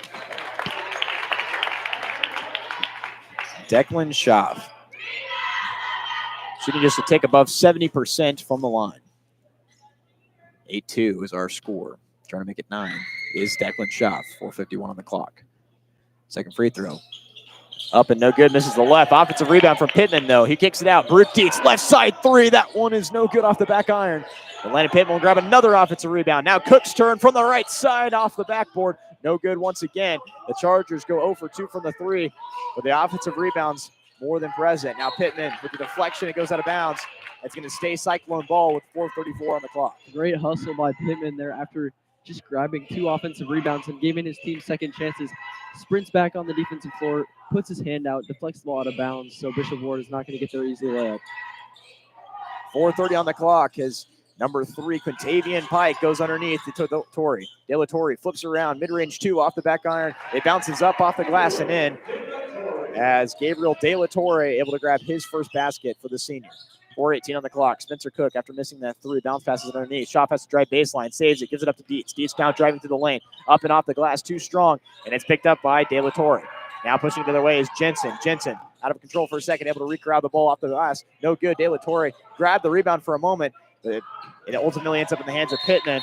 and a backcourt violation as Jensen got possession for a moment, then stepped over, and head coach Kevin Walterbach not happy about that. Yeah, really just an unlucky play from Jensen. What else are you supposed to do? He already touched the ball. He's not just going to let it go out of bounds. He had to grab the ball, and unfortunately got the over and back call. HCA ball nonetheless, a 4-point lead for them at the 4-minute mark in this basketball game, in which the Chargers are looking to try to go 2-0 on a Bishop Ward team they split with last year. HCA with it. Baruch Dietz in the corner, gives it underneath. Shot. Left post, goes up. The strong move, not able to convert though, as De La Torre grabs another board.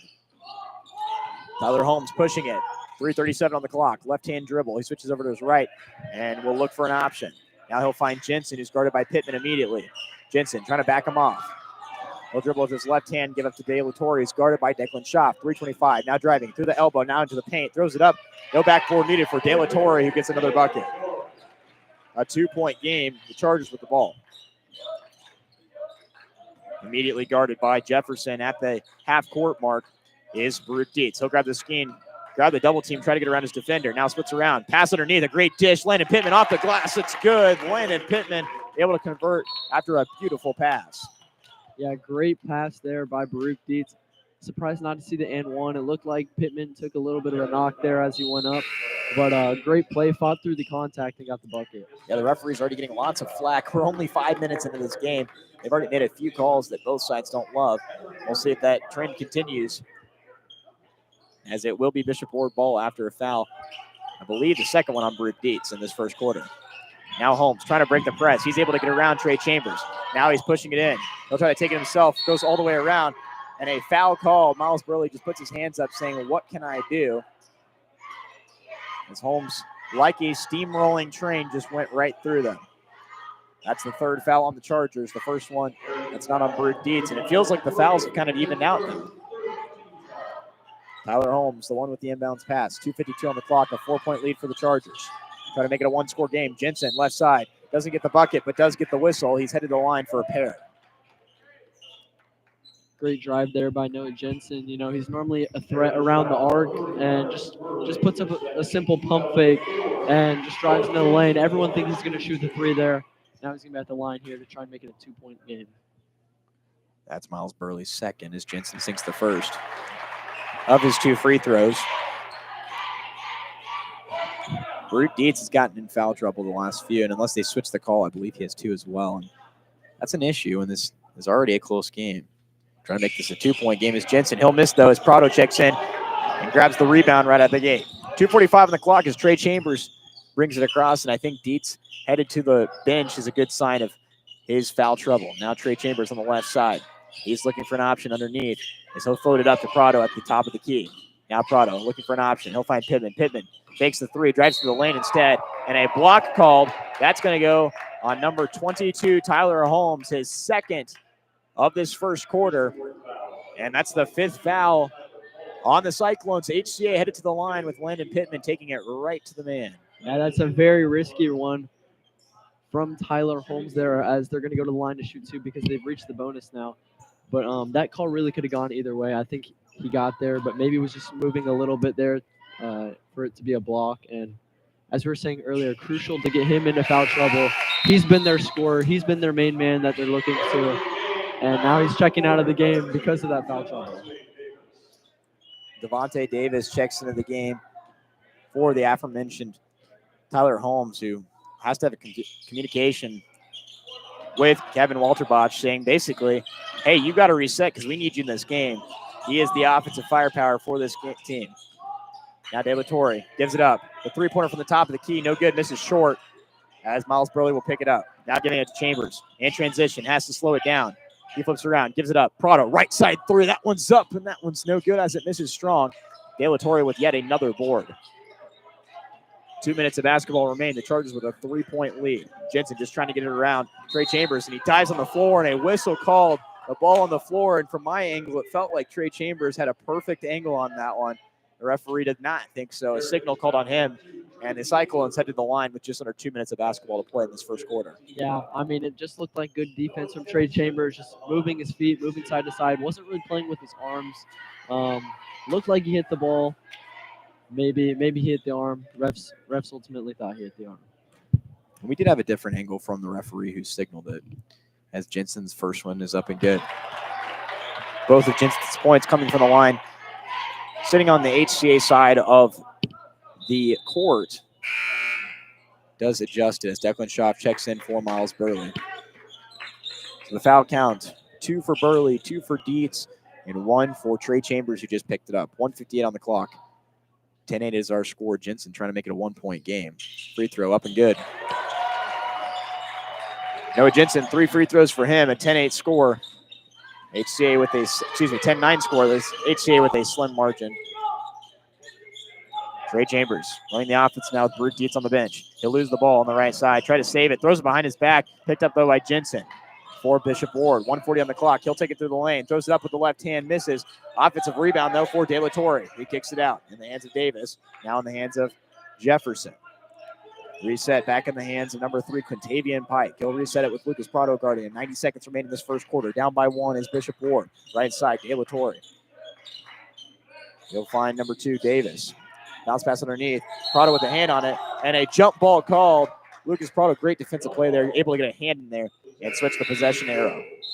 Yeah, absolutely. Love to see that from Lucas Prado. He's been out injured for a while with that ankle. You can see it's taped up. He's mentioned how it has affected his play a little bit, but fighting through that pain, and you can see it there really well on that defensive possession. Inbounds pass coming from Jefferson. He'll get it in and get the ball right back in his hands. 1:15 on the clock. He's guarded by Cook. Bounce pass underneath. They recently checked in. Freeman checks it out. Now De La Torre. A much different role than last year. A game in which HCA won on the road. On senior night for Bishop Ward, they decided not to schedule them for the same one. They knew this would be a tough matchup. Cyclones with an up and down year, trying to score right here. Now Trey Chambers will pick it off. 2-on-2. Lucas Prado pushing it. Switches around, and it's picked off by Freeman. Now a completely different one as De La Torre drives in, spins around. Declan Schaaf knocks it out, but he'll miss. Lennon Pittman picks it up. 40 seconds remain as Pittman pushes it left side, goes up, off the layup, no good. Looking for the whistle, won't get it. 35 seconds remain as Jefferson pushes it across. Now driving through the lane. Double dribble was asked for from Steven Vinson. He did a little tuck like a football player, then went back down. Wasn't called, though. And the foul will go on Spencer Cook, and that will send number 5, Jalen Jefferson, the sophomore, to the line. Yeah, HA started with a good lead, up 8-2, but has gone cold since then. A 7-2 run for the Cyclones. They can tie the game here at the line with 30 seconds to play. If you're Bishop Ward, you'd take that, especially after the slow start and Tyler Holmes being out. You'd certainly take a tie game after the first quarter. Ball rims out for Jefferson on the first. The second one off the backboard, no good. So not able to take advantage of the free throws. But an offensive rebound for the Cyclones gives them another opportunity. 25 seconds remain and no shot clock here at Bishop Ward, but it wouldn't matter as Schaaf will grab the missed three-pointer. 20 seconds remain as Trey Chambers brings it up across half court. He's running the point with Dietz on the bench. Immediately guarded by number 3, Pike. And a timeout called by HCA with 11.7 seconds remain. They have a 1-point lead, but you just mentioned it. They started off with an 8-2 start, but then now it's been a completely different run. It's been an 8-2 run in the other direction, or 7-2 run, excuse me. What do you think changed? What do you think in terms of what Bishop Ward was bringing? Because Tyler Holmes heads to the bench. You think the offensive firepower is gone, and yet it completely switches. HCA doesn't look like, score-wise, that they're doing the same things. What do you think switched in the mentality of that score? Well, one thing we've seen so far at the start of the game that we didn't necessarily see last time these two teams faced is De La Torre getting started. 4 points already. He's been aggressive down in the paint. And Noah Jensen not being afraid to go drive, get to the line. He's got a few free throws. And HCA's just gone cold, Brute Dietz with the only three-pointer of the game. And it feels like a lot of the second half of this first quarter has been on HCA's own side of the court. It's just been Bishop Ward attacking after attacking. Here's HCA now with 5 seconds left. Chambers gives it underneath. A great pass and a great find. Schaaf able to grab the basket. He has 5 tonight.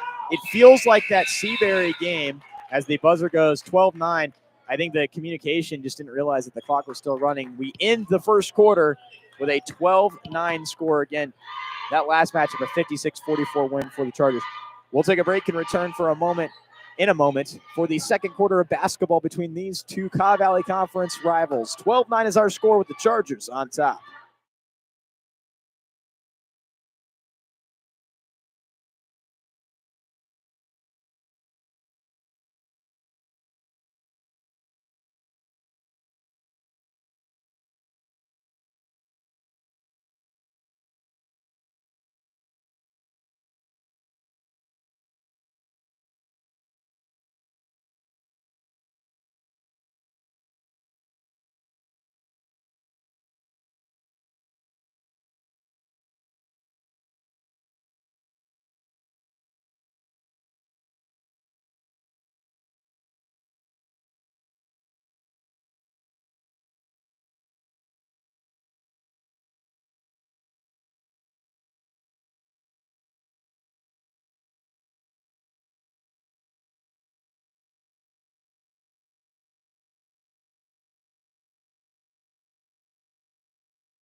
Welcome back to Bishop Ward. We got 8 minutes of basketball remaining in this first half. 12-9 is our score with HCA leading. They also have the ball. Trey Chambers back out there. Baruch Dietz remaining on the bench with 2 fouls.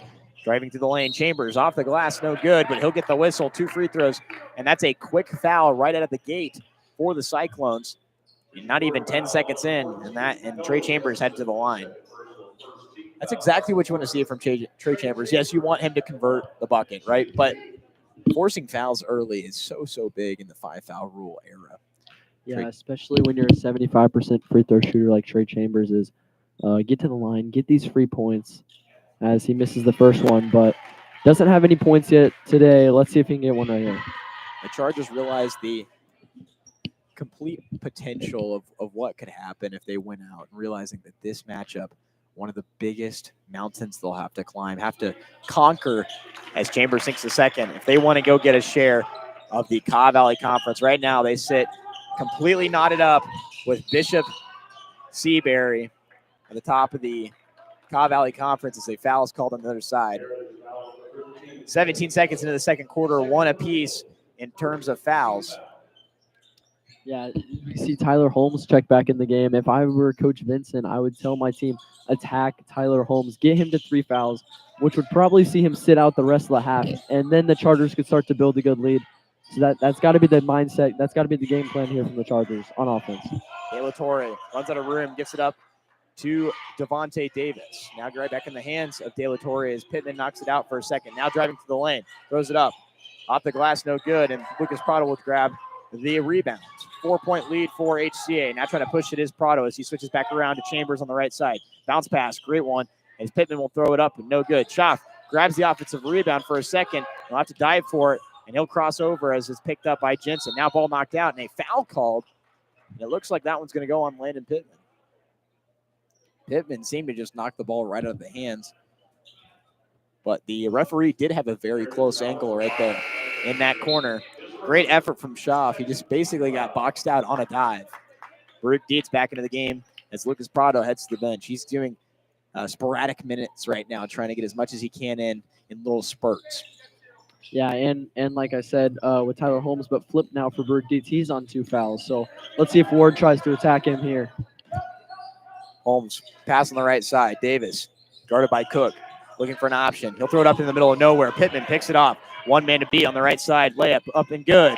A lot of poise right there as Pittman able to score in transition. And defense creates offense for the Chargers as they move up 15-9. A great start for the Chargers in the second quarter. We'll see if they can continue it. Jensen brings it across half court. He's guarded by Pittman.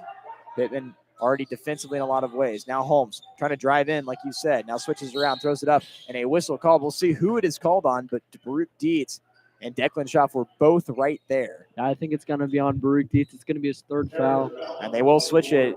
Oh, they put it on Declan Schaff. They both were right there. I think it's a 50-50 ball. It could have gone either way. They both had a hand kind of intermingled right there with Tyler Holmes, who will now shoot free throws. But more importantly, HCA has 3 in the second quarter, and just the first 90 seconds of basketball.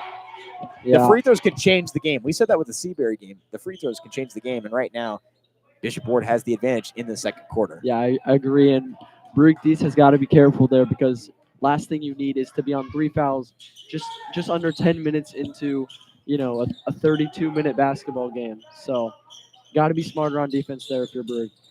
Dietz, the one that brings it across half court. He's guarded by number 5, Jalen Jefferson. Now in the hands of Pittman. Spencer Cook wide open underneath, but he didn't find him until he gave it up. Now a great shovel underneath, and Schaff will grab another bucket. He's got already 7 tonight. And now he grabs a steal and gives it up to Cook. Baruch Dietz. 6:05 as HCA has the advantage moving down. Now they reset. Now great seal around and a spin. Great perfect move for Landon Pittman. He's got 6. Now pushing it the other way, Quintavian Pike gives it up to Holmes in the middle. It bounces up off the backboard, and it's HCA's. 19-10 back-to-back possessions where they force a turnover. Yeah, a few good plays there from the Chargers. The dish from Spencer Cook into Pittman for the easy layup. Into Shaw for the easy layup. And then Pittman with a good seal, good spin move for that layup as Chambers puts up a 3. And then the hustle back on defense to recover and stop the ball. Now Baruch Dietz on defense. Had a great defensive right there as Holmes will miss.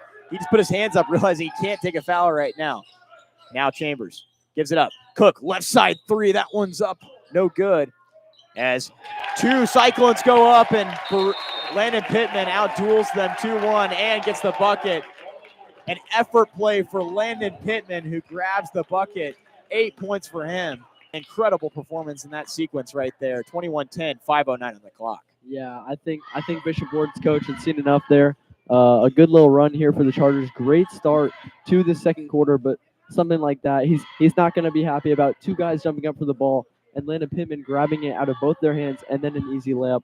You just hate to see that as a coach if you're Bishop Ward. But on the HCA side, you love to see that aggressiveness. You love to see that to go up and get the ball, win it for your team, and then put it in. Yeah, I saw 2 white jerseys of Bishop Ward jump up. I saw 1 of HCA, but he kind of got lost in the storm of white. And yet, Landon Pittman still rolls out with the ball and gets the bucket. And those 3 minutes of basketball, almost 3 minutes of basketball that we just saw, so much better than the last 3 minutes of basketball we saw in the first quarter. HCA has flipped the script right now and has built up an 11-point lead. Yeah, and I think HCA in those past 3 minutes just wanted it more. They just showed more effort than Bishop Ward in that little span of 3 minutes. Let's see if Bishop Ward made any adjustments. Tyler Holmes back out there. He'll give it up to De La Torre. He'll give it right back. 5 minutes on the clock. 21-10 in favor of HCA. Now driving through the lane. The ball too strong as De La Torre will grab the rebound after the miss. Now he kicks it out. Left side, Quintavian Pike trying to get around Chambers, and he has to kick it back out. Corner 3, the attempt, and now driving baseline off the glass, and it's good for Jalen Jefferson, the sophomore, able to grab his first basket of the evening. 9-point game. Left side, Baruch Dietz, bounce pass underneath. Declan Schaff will drive in. Now the ball will be picked off from behind. That's Pike who picks it off. He'll drive with the left hand, throw it up, get the bucket and the whistle. Landon Pittman went flying, but he got a hand on the wrist right there as the basket to Pike. Yeah, we already see more energy from this Bishop Ward team coming out of that timeout. Must have been a good, effective timeout from Bishop Ward. Yeah, great speech over there by Kevin Walterbach. Just based on what the score difference has been, a free throw right here would make this a 6-point game. The sophomore able to sink it and convert the N1. 21-15 is our score, 4:25 on the clock. And most importantly, 4 fouls on HCA compared to the 1 of Bishop Ward in this second quarter. 21-12. Shot from the top of the key. HCA with the ball. Baruch Dietz, left side. He'll give it up. Cooper Vinson recently checked in. The freshman right side misses the 3-point attempt. And with just 4 minutes of basketball to play, it's Cyclone ball. Tyler Holmes, left side, guarded by Dietz. 4 minutes remain. He's looking for an option. He finds De La Torre in the corner. Now a pass underneath, driving through the lane, right on Vincent. Another miss there for Jefferson. An offensive rebound, though, picked up and missed. Schaff able to grab it finally. Now moving 5-on-4. Baruch Dietz trying to push it. Holmes got caught sleeping. Now bounce pass underneath. Schaff throws it up. Off the glass, no good, but a whistle called. And that's going to go on number 14, Noah Jensen, the senior of Bishop Ward. 3:40 on the clock, 21-15. As Declan Schaff heads to the line. That's 3 fouls on Noah Jensen. He's had a pretty bright start for Bishop Ward. He's got 3 of their points, but 3 fouls. He's surely going to be out the rest of this half. he's already standing by the scores table ready to check out. As Schaff able to sink his first. Schaff, a great first half already. 8 points for him. Lucas Prado checks into the game. Like you mentioned, Jensen headed to the bench. The 5 on the floor for HCA. Lucas Prado, Landon Pittman, Baruch Dietz, Cooper Vincent, and Declan Schaff, who bounces it 2-3 times, spins it, and throws up the free throw attempt. He'll miss. It looked like Tyler Holmes might have stepped in a little early, but he just timed it perfectly, I guess. 22-15, 3:33 on the clock. The Chargers lead 7. Cyclones trying to change that.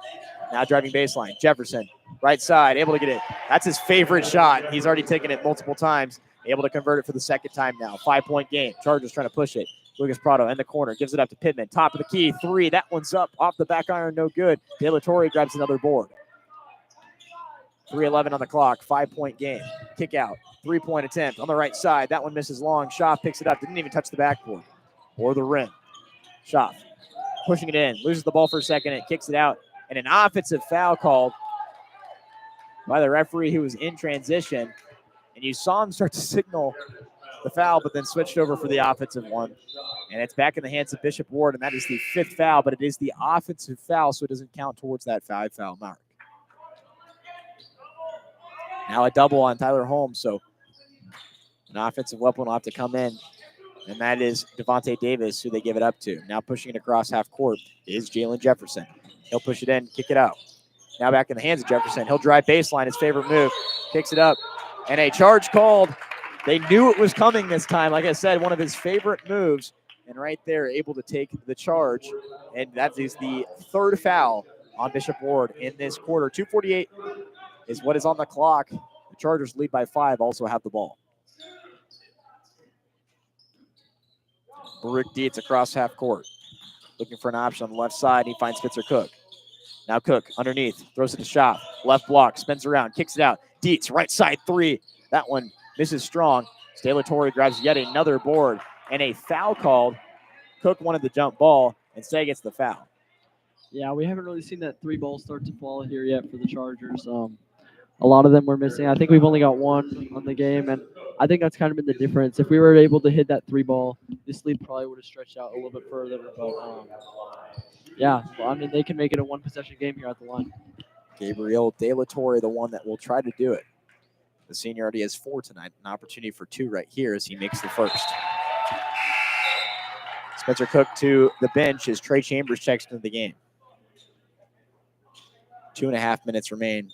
As Baruch Dietz and Tyler Holmes have played safe basketball the entirety of this second quarter, not picking up another one. De La Torre sinks both. This is a 3-point game. Left side, Lucas Prado. Finds Declan Schaff at the top of the key. Now right side, Baruch Dietz. Pump fakes the 3, gives it up to Pittman. He spins around, kicks it out. Left side 3, the corner from Prado. That one bounces it out a couple times, doesn't fall in though. Tyler Holmes pushing it with just over 2 minutes of basketball left. In this first half, De La Torre driving through the lane, throws it up off the glass, no good. And another offensive rebound, this one from Holmes, and the putback good for Tyler Holmes. 5 points for him, and this is a 1-point game. Another switch right at the halfway mark in the quarter. It's a switch sides, and Bishop Ward has been dominating since that 4-ish minute mark. Now Landon Pittman loses it, out of bounds, and it's going to go off as Cyclone. It's HCA ball. Yeah, as you were saying earlier, I mean, those first 3 minutes, it was all HCA, and since then, the Chargers have had 1 point compared to Ward's 11 points. And just like that, it's a 1-point game. 1:49 left in the half here. Let's see how HCA can close this half out. It's been a game of runs, as exactly as Milo Anderson explains. And the Chargers trying to break one right here that Cyclones have created, but a steal might change that, as it is Cyclone ball down by 1 with just over 90 seconds remaining in this first half. Tyler Holmes, cut pass on the right side. Bounce pass underneath now. In the post, Freeman throws it up, and a foul called. It's probably going to go on Landon Pittman, who is right there on defense. Instead, it will be on Lucas Prado, who came up from behind and tried to block it. 1:27 on the clock. An opportunity right now for the senior, Edward Freeman, to take the lead. He missed both free throws last time, and he was up. He's able to make this one. 22-22, we're tied up. A ton of 2s on the clock. Now trying to break the tie is Freeman. He'll miss. Knotted up at 22. Baruch Dietz bringing it across. He'll find Landon Pittman. Left side drive. Throws it up off the glass. And a block called. That's the 4th foul on the Cyclones in this second quarter.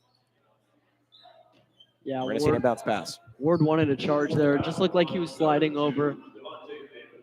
They're going to say, oh, it's the 5th foul. So they're gonna give us 2 shots here. Chance for HCA to take the lead. We're getting the signal now from the referee. He's talking with Kevin Walterbach. It looks like maybe they did call that one on the shot because it is only the 4th foul on HCA. And really, Landon Pittman and his acting lessons really paid off right there because he wasn't going to make that shot. He was too far outside, but he was able to make a motion towards the basket. And with that bucket right there, able to break the tie. Now pushing it the other way. Right side 3. Ward trying to retake the lead. Misses long, though, and Landon Pittman not able to corral it. I think he was surprised that it missed by so much as it rolls out of bounds. It's Bishop Ward ball. 1:12 on the clock, 23-22. HCA leading, but the Cyclones with it. Inbounds pass coming from Devontae Davis, the junior.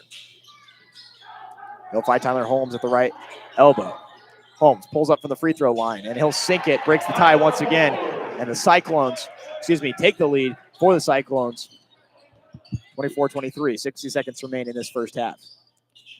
Not the best few minutes of basketball compared to those first 3. We'll see what they can do to change that. Now trying to do a mid-range of his own. Lucas Prado able to sink it from the left side. That's his first basket of the night. 25-24. Tyler Holmes with it. Cuts it right side. Bounce pass underneath. Freeman driving on Pittman. Kicks it out. De La Torre pump fakes. Now drives it in. Spin move. Runs out of room. Gives it up to Tyler Holmes. 30 seconds remain. He'll reset the offense. No shot clock here. Yeah, it looks like they're just going to try and hold it, get the last shot. There's really no downside to that. Get the last shot. If Bishop Ward were to make it, they would take the lead going in the half, and they would certainly love that. Tyler Holmes tight-roping his way on the half-court line. It's close. They use plenty of time. 15 seconds. Now 12 seconds remain. Now Lucas Prado, great deflection, able to pick it up, give it up, and a whistle called. And it's early, so they stop the transition. And that is the 5th foul, and it comes with 8.2 seconds remaining. And we saw a similar end to that Bishop Seabury first half, in which a foul at the very end sent Lucas Prado to the line, and that's something that you never want to do if you're the opposing team.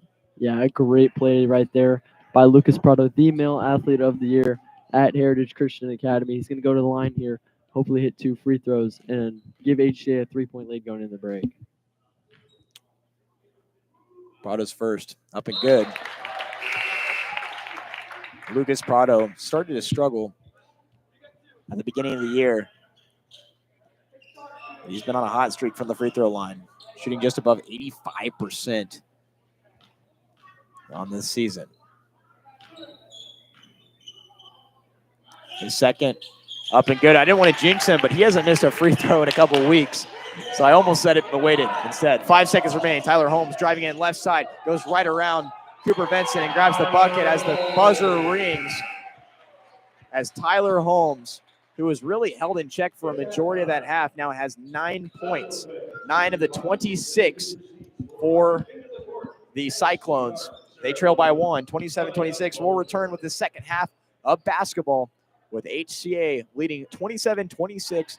My name is Josiah Wonnell alongside Milo Anderson. 27-26. The Chargers on top at the half.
Welcome back to Bishop Ward High School, a matchup in which the Chargers and the Cyclones knotted up at 27-26. HCA leads, but it is a slim margin. We just saw long festivities over the break, and obviously the Chargers coming out with a little bit of a mess up. The warm-up time limited for both of these teams. How much do you think that will affect the offense for both of these teams? Yeah, I think both sides will come out just a little bit rusty, but as they get into the flow of the third quarter, I think we'll see them settle back into the game.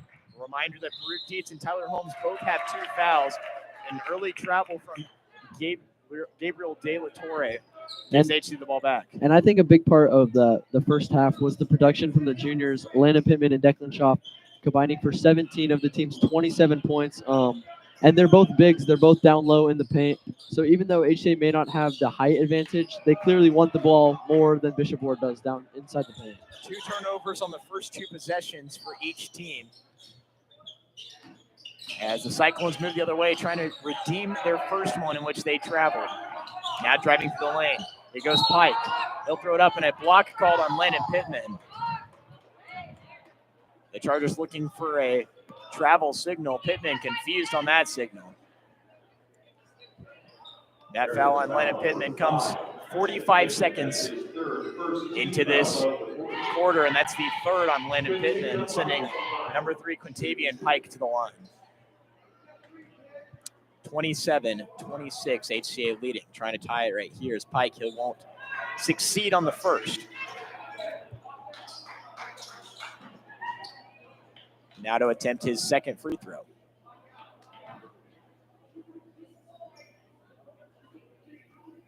It's up, and it's good. A tie at 27. Trey Chambers bringing it across half court. 7-10, looking for the screen. Head coach Steven Benson yells, use it, as he uses the screen. Right side, Spencer Cook driving baseline on Holmes. He'll take it all the way, shuffling underneath. Now a pass outside, left side. 3 for Spencer Cook. Breaks the tie up to 30 for the Chargers, and HCA is back on top. Now pushing their way, Pike, left-hand layup around Cook, and he'll grab a quick score. Now Baruch Dietz trying to push it, trying to exploit this offense, kicks it out. Cook, right side 3, can he do it again? Yes, he can! Spencer Cook with another 3, this one from the corner. Ball on the floor after missing on the heel. Tyler Holmes picks it up, spins it around. Dietz on the floor. He's driving through the lane. It's picked up for a second, but now in the hands of a Cyclone. Off the backboard, it's good for Jalen Jefferson. And a strange sequence ends up being points for the Cyclones. Now pushing their way. Spencer Cook, 3s on the last 2 possessions. 6-15. Baruch Dietz off the fingertips, moves it out, misses it out of bounds. And it's Bishop Ward ball with an opportunity to tie or possibly take the lead in this game. Yeah, what a wild sequence we just saw. We saw a nice little give and go. Spencer Cook out around the arc, and then we saw Ward respond with 2 buckets, and we saw Spencer Cook with another 3. As we were saying, need to get going for Spencer Cook. Get those 3-pointers, get back in your rhythm, and it looks like he's found it. De La Torre, who was just named home court king, gets the foul immediately. And the question right now is, the aggressiveness is obvious, but the foul's rolling in differently, and I think that first 3 minutes. Here's the thing, the way HCA has played in the quarters, they started off quarters really well, and they've really fallen off at the end of the quarters. With that being said, you've got to play your best basketball. You've got to build margin now before you can move. Now Pike called for the foul on the other side. That's the second one in a very, very short sequence for the Bishop Ward. Yeah, well, what we saw there to start off the quarter was HCA was doing well on the offensive end, but they weren't really they weren't doing as well on the defensive end. A lot of Bishop Ward players just being able to just run at the hoop and get an easy layup. HCA's got to lock down on defense and stop that. Now Chambers runs it in, kicks it out, and a travel called on Baruch Dietz. Dietz signals, I'm not a professional lip reader. He just said, what? Very confused on that signal. Yeah, I'm just as confused as he is on that, Josiah. Looked like a regular basketball play you'll see in almost every single play of the game. The ref apparently saw something different. 5:44 on the clock, 33-31, HCA leading. The Cyclones with the ball. Johnson driving in through the lane, hops around, throws it up, misses, and it rolls in. I said it missed, but it rolls rolled in. That was about a single breath away from falling out. If I would have blown just a little faster, it would have fallen out. We have a tie game. HCA with it. Left side. Brute Dietz. Throws it underneath. Declan Schaaf. He'll drive it on his defender, Jensen. Spins around. Throws up the floater. Off the back iron. No good. Miles Burley had a rebound for a second. And a foul called. And De La Torre put his hand to the face. And the foul called on that. And I feel like that might have been a little bit of an acting job. A little bit is a kind word there, Josiah. Looked like a lot of an acting job right there. The hand goes up near the face. You see this a lot in professional soccer. It doesn't look like it touched the face, and he just completely sold it. It didn't look like the ref was going to call anything, and then you see De La Torre grab his face, and he feels obliged to call something there. I was a conference champion soccer flopper, right? I mean, that's the situation, right? Soccer. So he knows a lot about flopping. Let's say that. I don't want to say you're professional. Yeah, I wouldn't really say I'm a flopper, Josiah, but I do play soccer. Are those not hand in hand? I'm just kidding. 5 minutes remain in this third quarter. 33-33 as another whistle is called on the Chargers. That's the third in this quarter. The Cyclones have the ball. It's going to be Pike at the top of the key who spins around, tries to drive through the lane, and he'll throw it up. And HCA looking for the travel call, not going to get it. Trey Chambers trying to push it now. He'll bounce past it underneath the Cook. Will bounce and give it to Burley. Burley will miss on the floor. Spencer Cook has a hand on it. Will roll in the hands of Holmes. Now Holmes trying to push it. He's got a 3-on-2. He'll take it on the left side, around on Dietz, and he'll get the layup. Won't get the whistle, though. That's big for Brute Dietz. As Bishop Ward will retake the lead. And it feels like there's been a stretch of just really one-sided calls. It's a 30-second call. Looks like they're looking for how long the signal is. 30 seconds it is. Yeah, the refs certainly were not being very generous to the Chargers there. We saw a drive where it looked like Miles Burley got hit, and then Spencer Cook dives down on the ball, and a guy just jumps on top of him. So Spencer's obviously going to lose the ball there, and nothing was called. And Ward got 2 points out of it.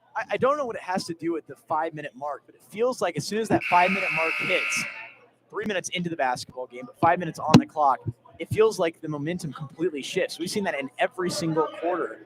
And HCA has really fallen behind in a lot of those quarters, but they've been ahead when that 5-minute mark hits. Now they're playing a position where they're down by 2. They've got to flip the narrative right here, because if they don't, Bishop Ward could walk away in this third quarter with a marginal lead and could be the route to a victory. HCA trying to protect their spot at number 1 in the conference. They got to go win. Yeah, if you're HCA, you just simply can't afford to lose any of these final 3 conference games. They're trying to go for at least that share of conference, and they have to win out to do that. And a loss to Ward tonight would be absolutely brutal, but still, long time to go in the game, only a 2-point game. Let's see if HCA can just calm down on the ball here, try and get up a quality shot, and hopefully tie or take the lead on this possession. Just over 4 minutes basketball to play in this third quarter. Trey Chambers driving through the lane, left hand, and he'll be blocked out of bounds by number 3, Contavian Pike, at the 4:16 mark in this third quarter. Yeah, I thought that was a great move there by Chambers, just a little Euro step, weaving in and out of the defenders, but just a great rebound there from Pike. He got beat originally and then just steps back, puts his hand up, gets the block in. And a great backdoor pass to Prado, the one that had it, but it's blocked again. Now Holmes trying to push it on Cook, goes right around, goes right up, and Dietz called for the whistle, and the and 1 bucket for Tyler Holmes. And Bishop Ward starting to pull away, and that is the third on Dietz. The 4th team foul on HCA. We're not even 4 minutes into this third quarter, and HCA already in a position where one more foul would send the Cyclones to the line. Before that happens, Tyler Holmes to the line to try to convert the N1, and he will. A 5-point lead for the Cyclones. As HCA looking lost on offense, trying to fix that right here. A screen from Schaaf. Dietz takes it on the right side. Goes right back in on Johnson, kicks it out. Cook goes it right back underneath. Schaaf goes up off the glass, and Schaaf ends the run. Gets his first basket of the second half and makes this a 3-point game. 3:45 on the clock. A 3-point game.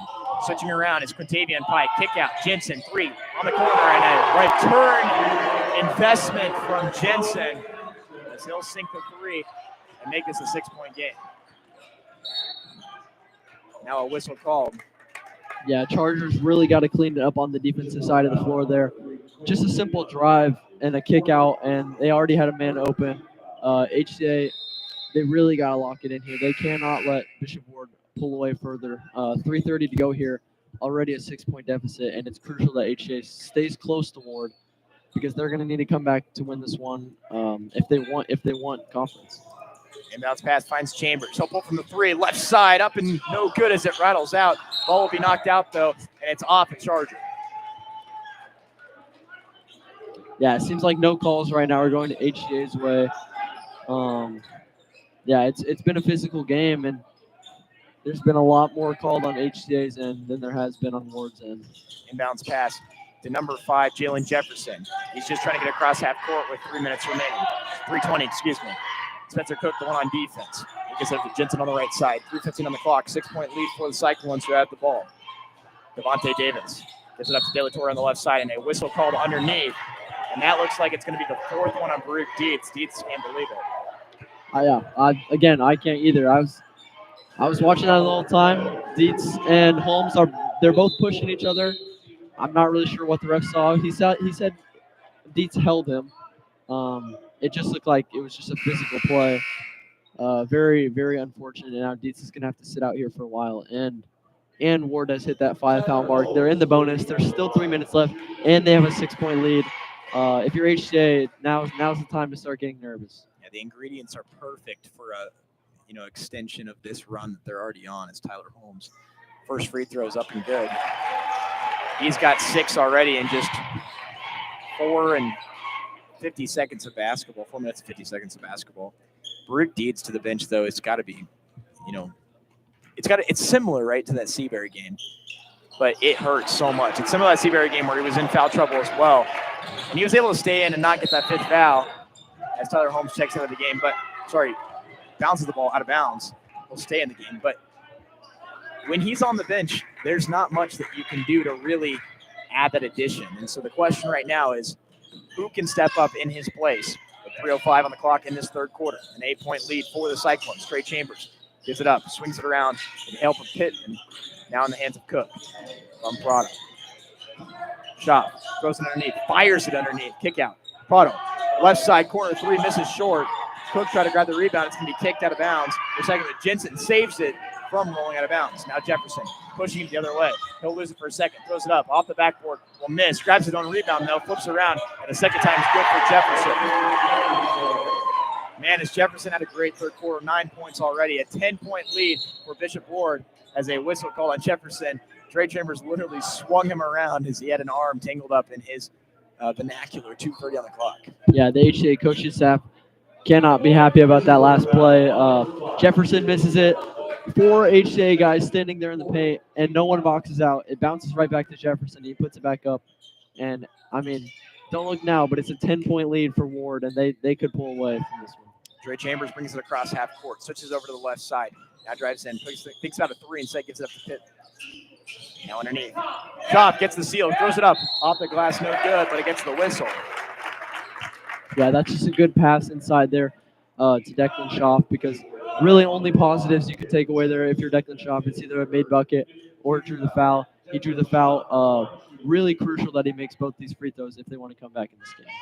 Schaaf to the line for 2. As you mentioned, 5 fouls apiece for each team. 45-35, trying to narrow it down to single digits, and Schaaf will miss to the left. Declan Schaaf in general has been great from the line. This is the first.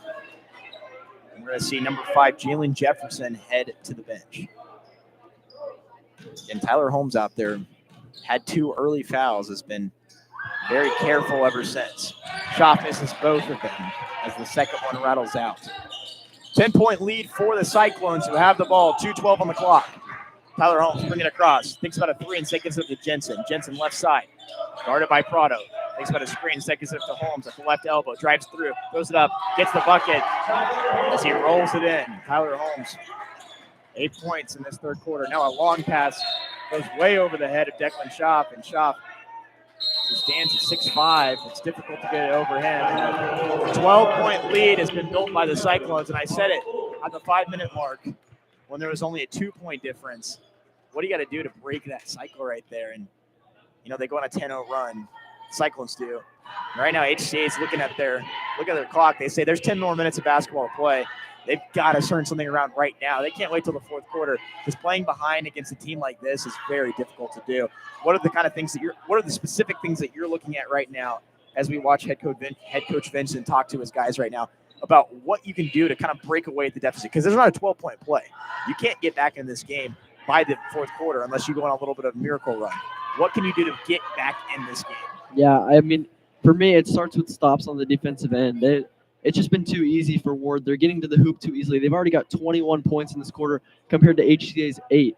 And when we do get those stops, which we have gotten a few of them, we're not making Bishop Ward pay for them on the offensive end. We like there with Declan Schaaf missing 2 free throws. Trey Chambers throwing the ball out of bounds. We're just turning the ball over. We're missing shots, and that's really built this lead for Bishop Ward. We're only 2/3 of the way through this game, and yet the Cyclones have already topped their offensive total from that first game, in which they scored 44. They have 47 here versus the 35-point total. Now the Chargers able to steal it away. Trey Chambers, the one that picks it up. He'll lose it for a second, gets it up to Pittman instead on the left side. 1:45 on the clock, 12 points. Now Chambers off the glass, able to grab the bucket. Trey Chambers flips the narrative right away. A 10-point. Now Jensen, right side. Gives it up to De La Torre. Now back in the hands of Jensen. 1:25 on the clock, a 10-point game. The Chargers looking for a stop, just like Milo said. De La Torre drives in, loses the ball for a second, kicks it out. Jensen, right side 3. That one's up, misses short, and it's going to be picked up by Tyler Holmes, who throws it up, falls to the floor, and no whistle called as Declan Schaaf grabs the rebound, gives it up to Chambers. Just over a minute of basketball remains in this third quarter, a 10-point lead for the Cyclones. HCA with the ball. Schaaf driving in, switches from the left to the right, and he'll get the whistle. Yeah, I think a lot of how this game is going to be determined will be dictated by this final minute of the third quarter. HCA finally got a bucket there with a great drive by Trey Chambers. Good to see him finally get on the score sheet, his first bucket for HCA. But if you're HCA, you really need to come out of this final minute with a positive gain from the 10 points. Got to lower the deficit if you want to come back in this one. Schaaf sinks the first. You said the last minute of this quarter will dictate this game. I would also venture to say that the first minute of the fourth quarter would change this game, because if HCA comes out and forces fouls on the other side by taking the ball to the rim, that could change the dynamic. Because scoring right now, while the clock is stopped, is huge, as Declan Schaaf sinks both of his free throws after missing both in his last trip. Now a travel call. Travel should have been called. Landon Pittman instead picks it off. Yes, it's an instant give it back. 52 seconds remain, an 8-point lead for the Cyclones. HCA with the ball. Trey Chambers decides to reject the screen, drives it through on Jensen, throws it up off the glass, and gets the bucket. He didn't need the whistle right there. He grabs the bucket. Now an instant steal. Declan Schaaf throws it up. Doesn't get the basket, but does, in fact, get the whistle. Headed to the line is Declan Schaaf once again. Like I just said, I'm in that final minute, and we're only 20 seconds into that. HCA has already scored 4 more points. The lead is down to 6. They can get it down to 4 right here with Declan Schaaf. We've just seen a new energy from this HCA team out of that timeout from Vincent. I think he really just sat them down, just yelled at them, fired them up, reminded them how important this game is. Because after that Seabury game, everyone's thinking of, we're going to get that share for conference now. But, no, you still have to win 3 games. And Bishop Ward is certainly giving them a tough test today. And it's not over at all, but HCA with a good little stretch here. Even a free throw here would still make this a 2-score game at the least. Schaaf trying to make it a 4-point lead for the Cyclones. Free throw up, misses short. Tyler Holmes grabs the rebound and rips it away from Lucas Prado. 35 seconds remain. He drives in. He's trying to drive in. 5 fouls, remember, as Freeman is the one he finds for the bucket. You got to be careful with your fouls. That's what I was saying. That's why HCA stopped. 7-point difference. Quarter 3 from Spencer Cook. Up and good! Spencer Cook, another one. Another hot night for him from the 3-point line. And now we're seeing HCA press here to end this quarter. Try not to foul as Tyler Holmes falls to the ground. Freeman throws it up. Tried to get the whistle, didn't get it. Now on the floor, and a whistle called, and it's going to be coming at the 6.1 second mark. Barely anything left, and that's going to send the Cyclones to the line. Yeah, but great to see Spencer Cook hit another 3. No threes in the first half. He's got 3 threes, up to 11 points just in this third quarter alone. And if they're going to want to come back, win this game, I think that 3 ball is going to be very important for them. They've outscored the Cyclones in the last few minutes by 8. Obviously, that can change right here with Freeman taking 2 free throws. But the Chargers came out hot after that timeout. As Freeman misses the first, you can hear the fans yelling, box out. That's one of the biggest issues on free throws for HCA, giving up offensive rebounds. Landon Pittman has a big assignment right here, trying to shut down Tyler Holmes. Micah Neely seeing his first action tonight, the sophomore, into the game. 6.1 seconds remain as Edward Freeman lines up and takes his second, and will sink it. Again, 6.1 remain. Now a pass deflected out of bounds by Tyler Holmes. Holmes jumped the pass early and yet had such a high vertical that he still stayed in and was able to deflect it. And now discussion between the referees and the scorers table. Yeah, I think they're going to take a few milliseconds off here, if that's what the ref's saying. The clock didn't move. Yeah, they're going to put it down to 5.8. And now this just gave Bishop Ward a chance to press. And if you're HCA, you really just got to get this pass half court. Don't give the ball away here. Pass goes in to Landon Pittman. Pittman gives it back to Cook. 4 seconds remain. Pass picked back up by Cook. He throws the long ball off to the left side and will miss. But HCA walks into the fourth quarter with a much more attainable goal. They only trail by 5. We'll be back in just a moment with the fourth quarter of action, 50-45. The Cyclones leading over the Chargers. The Chargers with a strong end to that quarter. 50-45, the Chargers trailing by 5.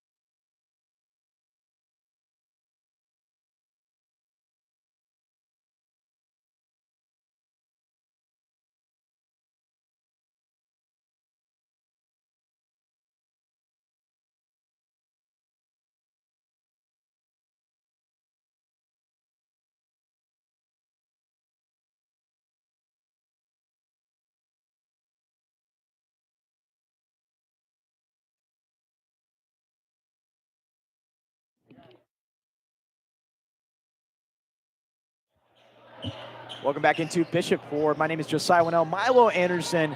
A 50-45 game. How did we get here, and why was that third quarter so unique?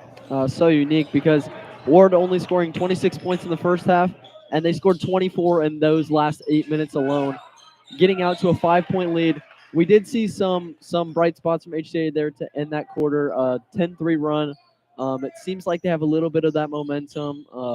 But we're really going to need to see a fourth quarter like we used to see out of this HCA team, where they really just brought a different sense of energy and a want to win the game. Schaaf, spin move, throws it up off the backboard, able to get it in as it bounces around on the back iron. He's got a total of 7 in this second half. I'd venture to say that the first minute of basketball would determine a big part of this game, as a foul will be called on Lucas Prado. And I said 5 fouls is one of the biggest parts of this game, because those free throws could determine it. Jalen Jefferson is laughing under the basket after that signal for the referee. I don't think he agrees with it either. 50-47, the Cyclones leading, have the ball as well. 7:34 on the clock. Inbounds pass coming from Jalen Jefferson. He throws it underneath. Picked up. Now back in the hands of Jefferson in the corner. He's guarded by Cook. Drives in for a second, now retreats. Back in the hands of Devontae Davis. Back in the hands of Jefferson. Jefferson drives baseline. Bounce pass underneath. A great bounce pass to Freeman. And Freeman with another basket. 5 points for him tonight. Trey Chambers across half court. HCA with the ball trailing by 5. Right side, Lucas Prado. Looking for Declan Schaaf, who has the steal. And now completely misses Spencer Cook. Ball out of bounds. It's Bishop Ward ball. Discussion between Prado and Cook, trying to readjust. 7:08, 52-47. HCA needs a stop right here. Tyler Holmes from 1 free throw line. We'll bring it up to half court. He claps his hands, setting up the offense. He's guarded by Lucas Prado, a matchup we saw a lot last year.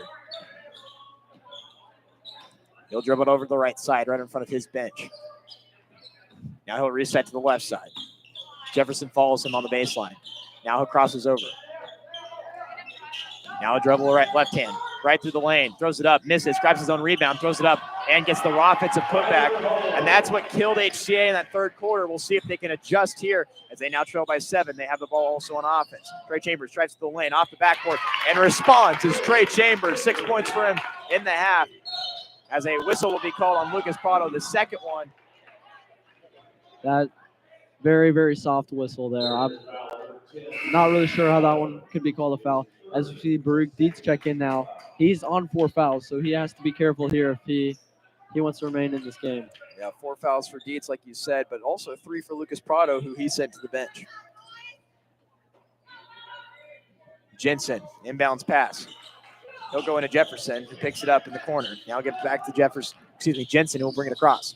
6:20 on the clock, 54-49, a 5-point game in favor of the Cyclones. Now a pass underneath, pick it up to Holmes. Holmes, no backboard needed. He just gets the basket. Really nothing you can do about that for HCA. It's just Tyler Holmes just using his size to his advantage. Kick out, Baruch Dietz, corner 3, right side. That one's good. Much needed bucket from Baruch Dietz. His first bucket since that 3-pointer in the first quarter. And really a lot of Baruch Dietz's limitation has been him being on the bench because of the foul trouble. But instant impact when he gets back on the court. Lead down to 4 here. Let's see if HCA can string together a comeback. You don't usually see a timeout called. And it looks like HCA, they're forcing them to call the full timeout. But you don't usually see a timeout right after a big 3-pointer like that because it feels like, in theory, is stripping away the momentum that you just built up.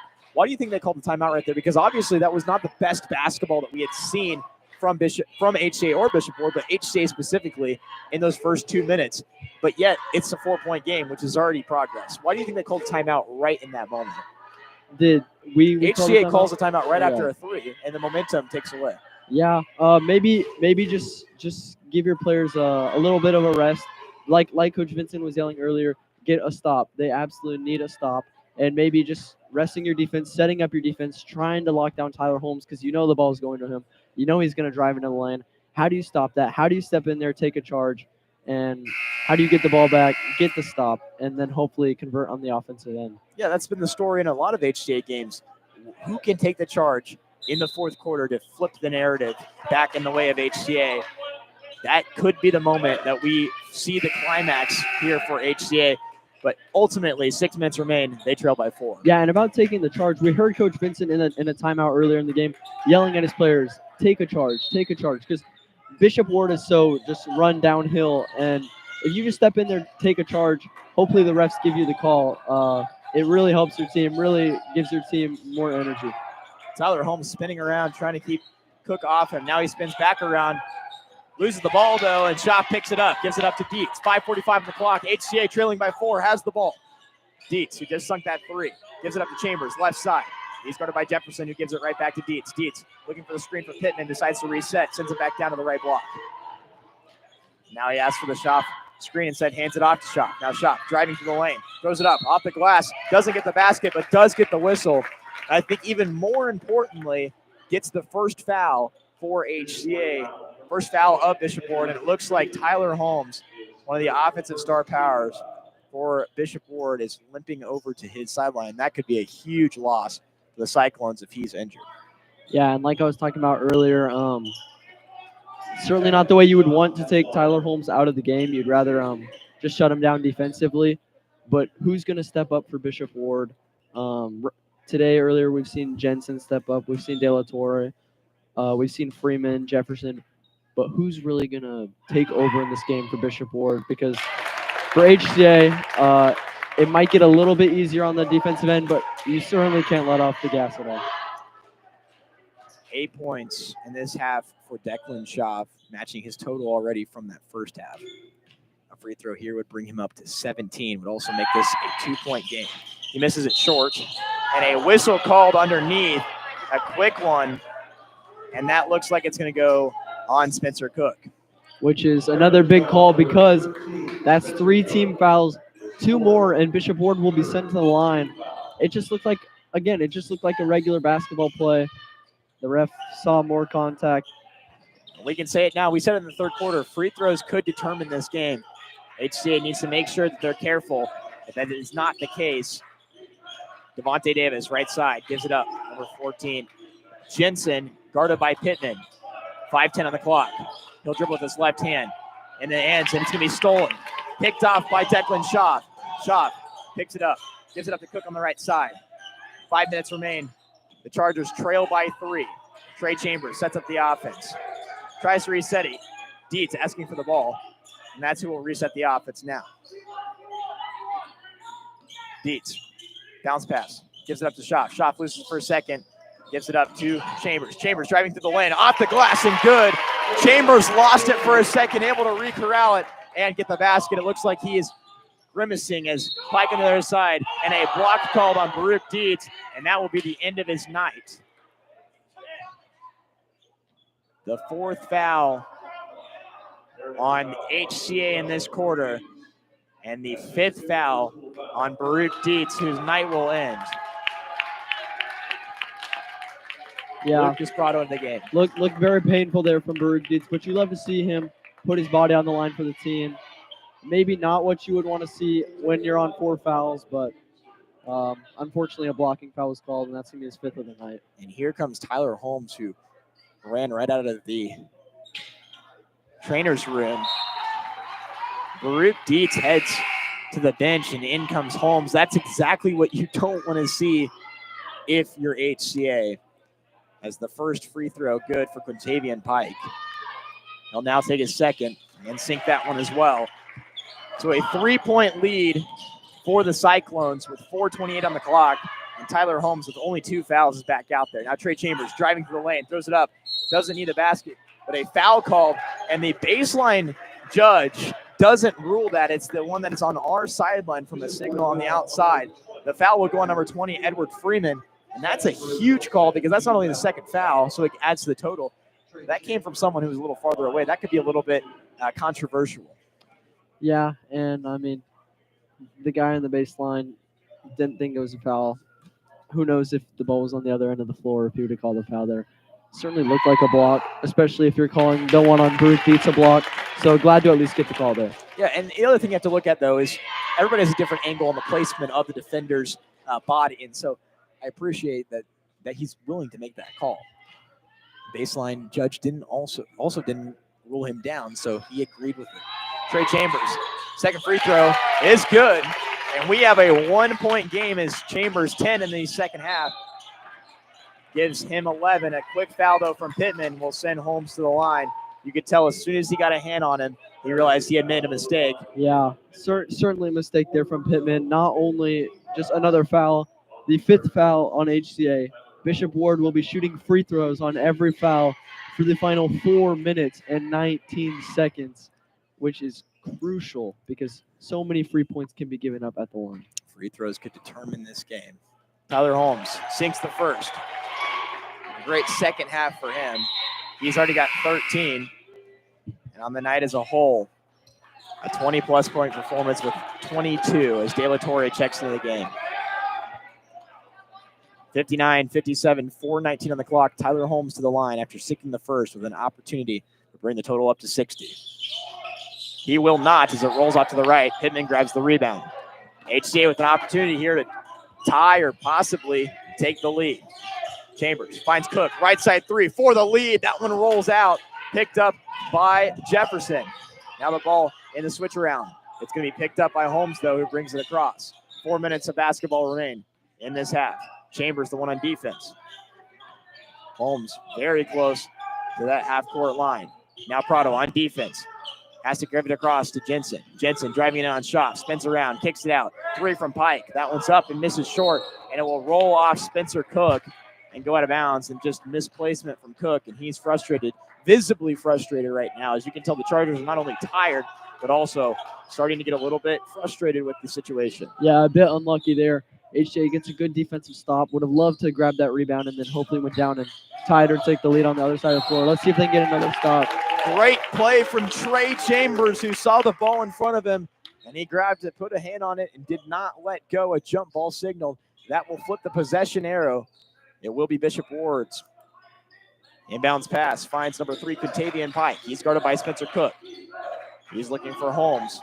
Decides to give it up to Jefferson instead. Drives out, kicks out, and a 3 from Jensen, no good. Declan Schaff grabs the board. He'll get up to Trey Chambers, who pushes it now. Bounce pass underneath, and it's going to go off the foot, but they're not going to call it a kick ball.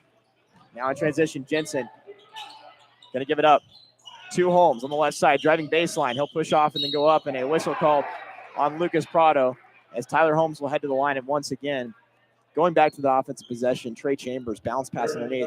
That's a very difficult pass to convert. In that situation, you don't want to give away free possession when there's 3:15 on the clock. Yeah, you shouldn't be forcing that, especially when stops are hard to get on the defensive end.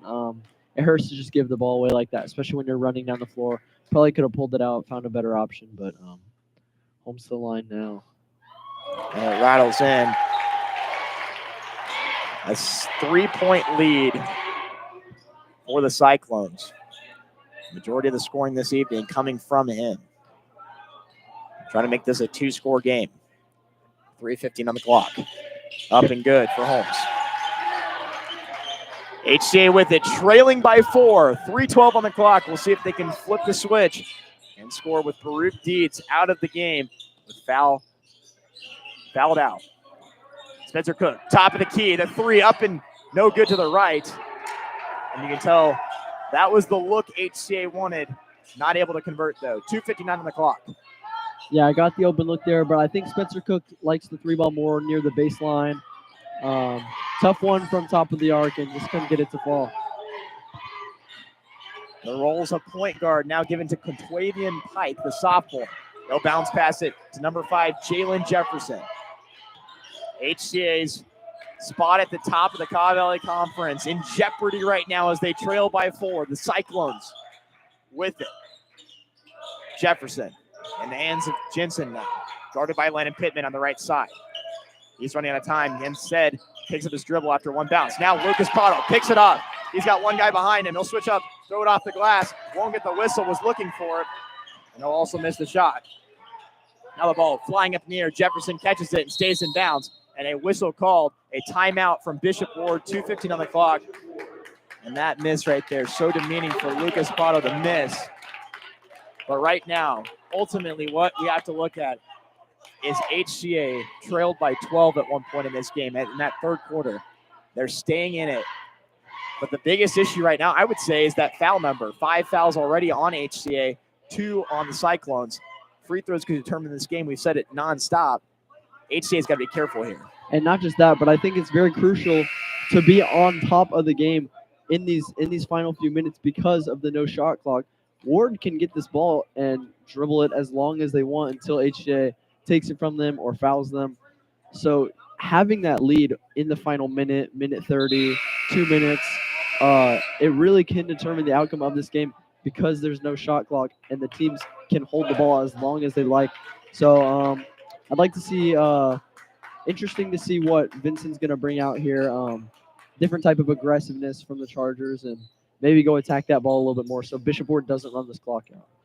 Head coach Stephen Vincent, after the Bishop Seabury loss, said that they're never playing a place with no shot clock. And like you said, that could have a huge impact. It means a stop right here is vital when you look long term. Now Contavious Pike, left side, gives it up to Jensen. Jensen jabbing at it is Landon Pittman. Pittman getting a little handsy, has to be careful. Kicks it out. De La Torre back in the hands of Jensen now. Jensen on the right side. And it's knocked out by Chambers, but it rolls out of bounds at the 154 mark. Again, a shot clock here, that changes that possession, right? That was a lot of time. Bishop Ward wants to use as much of this clock as they can. Absolutely. They weren't even looking to go to the hoop there. They were just hanging the ball around at midcourt. And I think one thing that's also very crucial is that 5 fouls on the HCA Chargers, so they have to be careful when defending as well. Now Holmes takes it all the way through the lane. It will roll out, though, and Schaff will grab it. This offensive possession more valuable than any other. As Prado drives to the lane, gets the whistle, not the bucket, but gets the whistle. He's headed to the line. Great play by Lucas Prado. Just put his head down, knew what he was going to do, going to go straight into the chest of Noah Jensen. Thankfully drew the foul, and he's a very good free throw shooter. Let's see if he can put these two away. Lucas Prado 4 points in the first. He's been quiet in the second. He heads to the line with 98 seconds remaining. First up, first good. Prado makes this a one-score game, trying to make it a 2-point game. 98 seconds again remain. 61-58, trying to make it 59 is Lucas Prado. Up, and that one rolls in for Lucas Prado. 61-59, HCA. And it's going to be Cyclone ball saved by Pike. Great pressure there from the Chargers. They're bringing out the press again. They've got to be swarming. They got to want the ball here. 10-second call could definitely be apparent as the ball rolls out of bounds. And that looked like it might have been off Jensen's shoe. The referee signal off HCA, though. HCA is really on these deflections, on these passes. Will the third time be the charm as the ball flies up in the air? It's going to be picked up by Jefferson. 3 on nobody. He takes it himself, left side, and gets the bucket. And maybe he'll regret the quick bucket as HCA trails by 4. Chambers will get the layup quickly. We're back to a 2-point game, as Holmes has to find somebody. He'll find Jensen left side, 11-11 on the clock. Ball on the floor. Spencer Cook dives for it. Picked up by Cook. Chargers down by 2, have the ball. Lucas Prado brings it across half court, 64 seconds. He drives to the lane, throws it up. Tie game! Lucas Prado with a floater. 63-63, 55 seconds remain. Jefferson in the corner, throws it up. Ball up in the air, deflected, picked up by Pike. Shot the only defender. He'll drive on him, and he'll miss. Offensive rebound, though, for De La Torre, and a whistle called. And that might not be the worst thing in the world right now. Obviously, you don't want him shooting free throws, but slowing it down, allowing De La Torre to take some high-pressure free throws is huge for HCA because they get the ball back regardless of what happens. I agree, and it looked like De La Torre was going to grab that and go right back up. So important there to foul him, make him go earn these points from the free throw line. But great plays we just saw there, both sides of the floor. We saw Trey Chambers with another one of his Euro steps that he has had a few of them here in the second half. He only had 1 point in the first half. He's now up to 11 in the second half. That's really been how HCA has been able to string together this comeback is because of Trey Chambers. Let's see if they can now come back again because they're trailing down by 1 and hopefully come away with a win. De La Torre has been held in check in this half. That's his first basket he's made. Now his second. Up and will roll in. A 2-point lead for the Cyclones with 46.7 seconds remaining. Trey Chambers across half court. Running the offense as Miles Burley checks in the game for Spencer Cook. He'll take the screen, drive in for a little bit, and give it up to Shot. Now on the right side, Pittman. Pittman gives it up in a whistle signaled, and it looks like HCA is going to use their final timeout at the 33.9 second mark. And there's not a shot clock here. That changes your mentality. Obviously, if there was a shot clock, it would be gone now. But HCA is playing in a completely different position because if there was 4 fouls, you could take it in the lane. You could try to get that whistle. You could try to get a very good free throw shooting team to the line. But they have 3. And you can't waste possessions because a missed shot here really seals the game in a lot of ways. Obviously, things can change, but seals at least the percentage for Bishop Ward. Yeah. What does HCA have to do right now?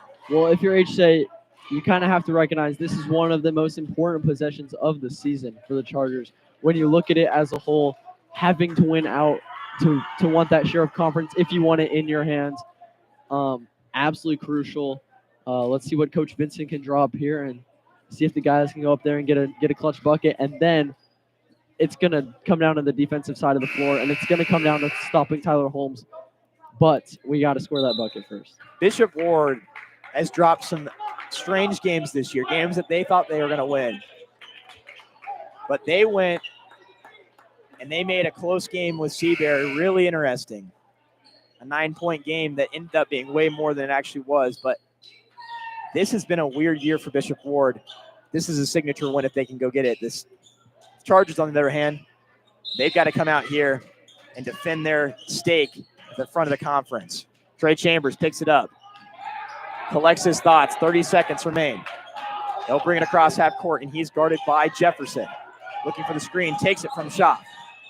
Now back around, takes a screen once again. Ball on the floor, picks it up, gives it up to Pittman. Pittman, left side, gets the tying bucket. Landon Pittman's first bucket of the second half comes at the perfect moment. 12 seconds remain, tie game 65-65, and a timeout called by Bishop Ward, a 30-second one. And with 10.7 seconds remaining, we have a tie game. Flashes of that last one against Bishop Seabury. HCA would love for it to come out like that, but yet this game is so much more different because the 5 foul mark versus the 3 foul mark, all you got to do is have Tyler Holmes drive to the lane. And these referees, I don't think they'll swallow their whistle based on what we've seen this year or in this game. But, hey, we'll see what happens. What do you think head coach Vincent is telling his guys right now with 10.7 on the clock? Well, it's a hard way to balance because he's telling his team to be physical, to be aggressive all night long. But like you said, with the 5 fouls, you have to find a balance because you want to be aggressive. You want to go in and get the ball, but you cannot foul this team and just give them a free chance to put this game away. We all know the ball is going to Holmes. Let's face it, he's got 24 points on the night. Absolutely incredible night from Tyler Holmes. How can HCA stop them here? I guess we'll just have to wait and find out. The 5 on the floor for the Chargers. Miles Burley, Landon Pittman, Declan Schaff, Lucas Prado, and Trey Chambers Jr. 10.7 seconds remain. The inbounds pass coming in front of the the Cyclones bench. 65-65. We are all knotted up. Inbounds pass will come with 10.7 seconds. It comes from Jensen. He's looking for an option. Runs out of time. Almost ran out of time, as Tyler Holmes picks it up behind backcourt. 5 seconds remains. He drives in, pulls up for the 2. That one, good.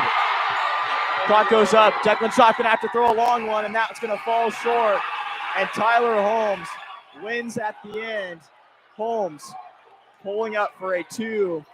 That's a crushing defeat for the Chargers, who fall 67-65. And what a game we just saw. Wow, that is just a moment of greatness from Tyler Holmes. That is just a clutch player doing his thing. You really could not have guarded him better. You could not have forced up probably a worse shot than that. And he found a way to put that in the hoop. A heartbreaking loss by HCA, but a lot of it goes back to the middle of that third quarter. You can't give up the lead like you did. Can't let them go on that big run, that 12-point lead. Really looked like it was going to sink this team. It didn't. It showed this team shows a lot of character today, a lot of resilience. Unfortunately, a 2-point loss, and now you start looking at not only your remaining schedule, but Bishop Seabury's remaining schedule, because if you want to share at least the sheriff conference, you need them to drop a game. And you turned to your rivals in KCC looking for an upset, because KCC picked up a game against Bishop Ward. Question is, can KCC go and beat Seabury? Right now, they're less concerned about conference and more concerned about a loss that they did not expect to go lose.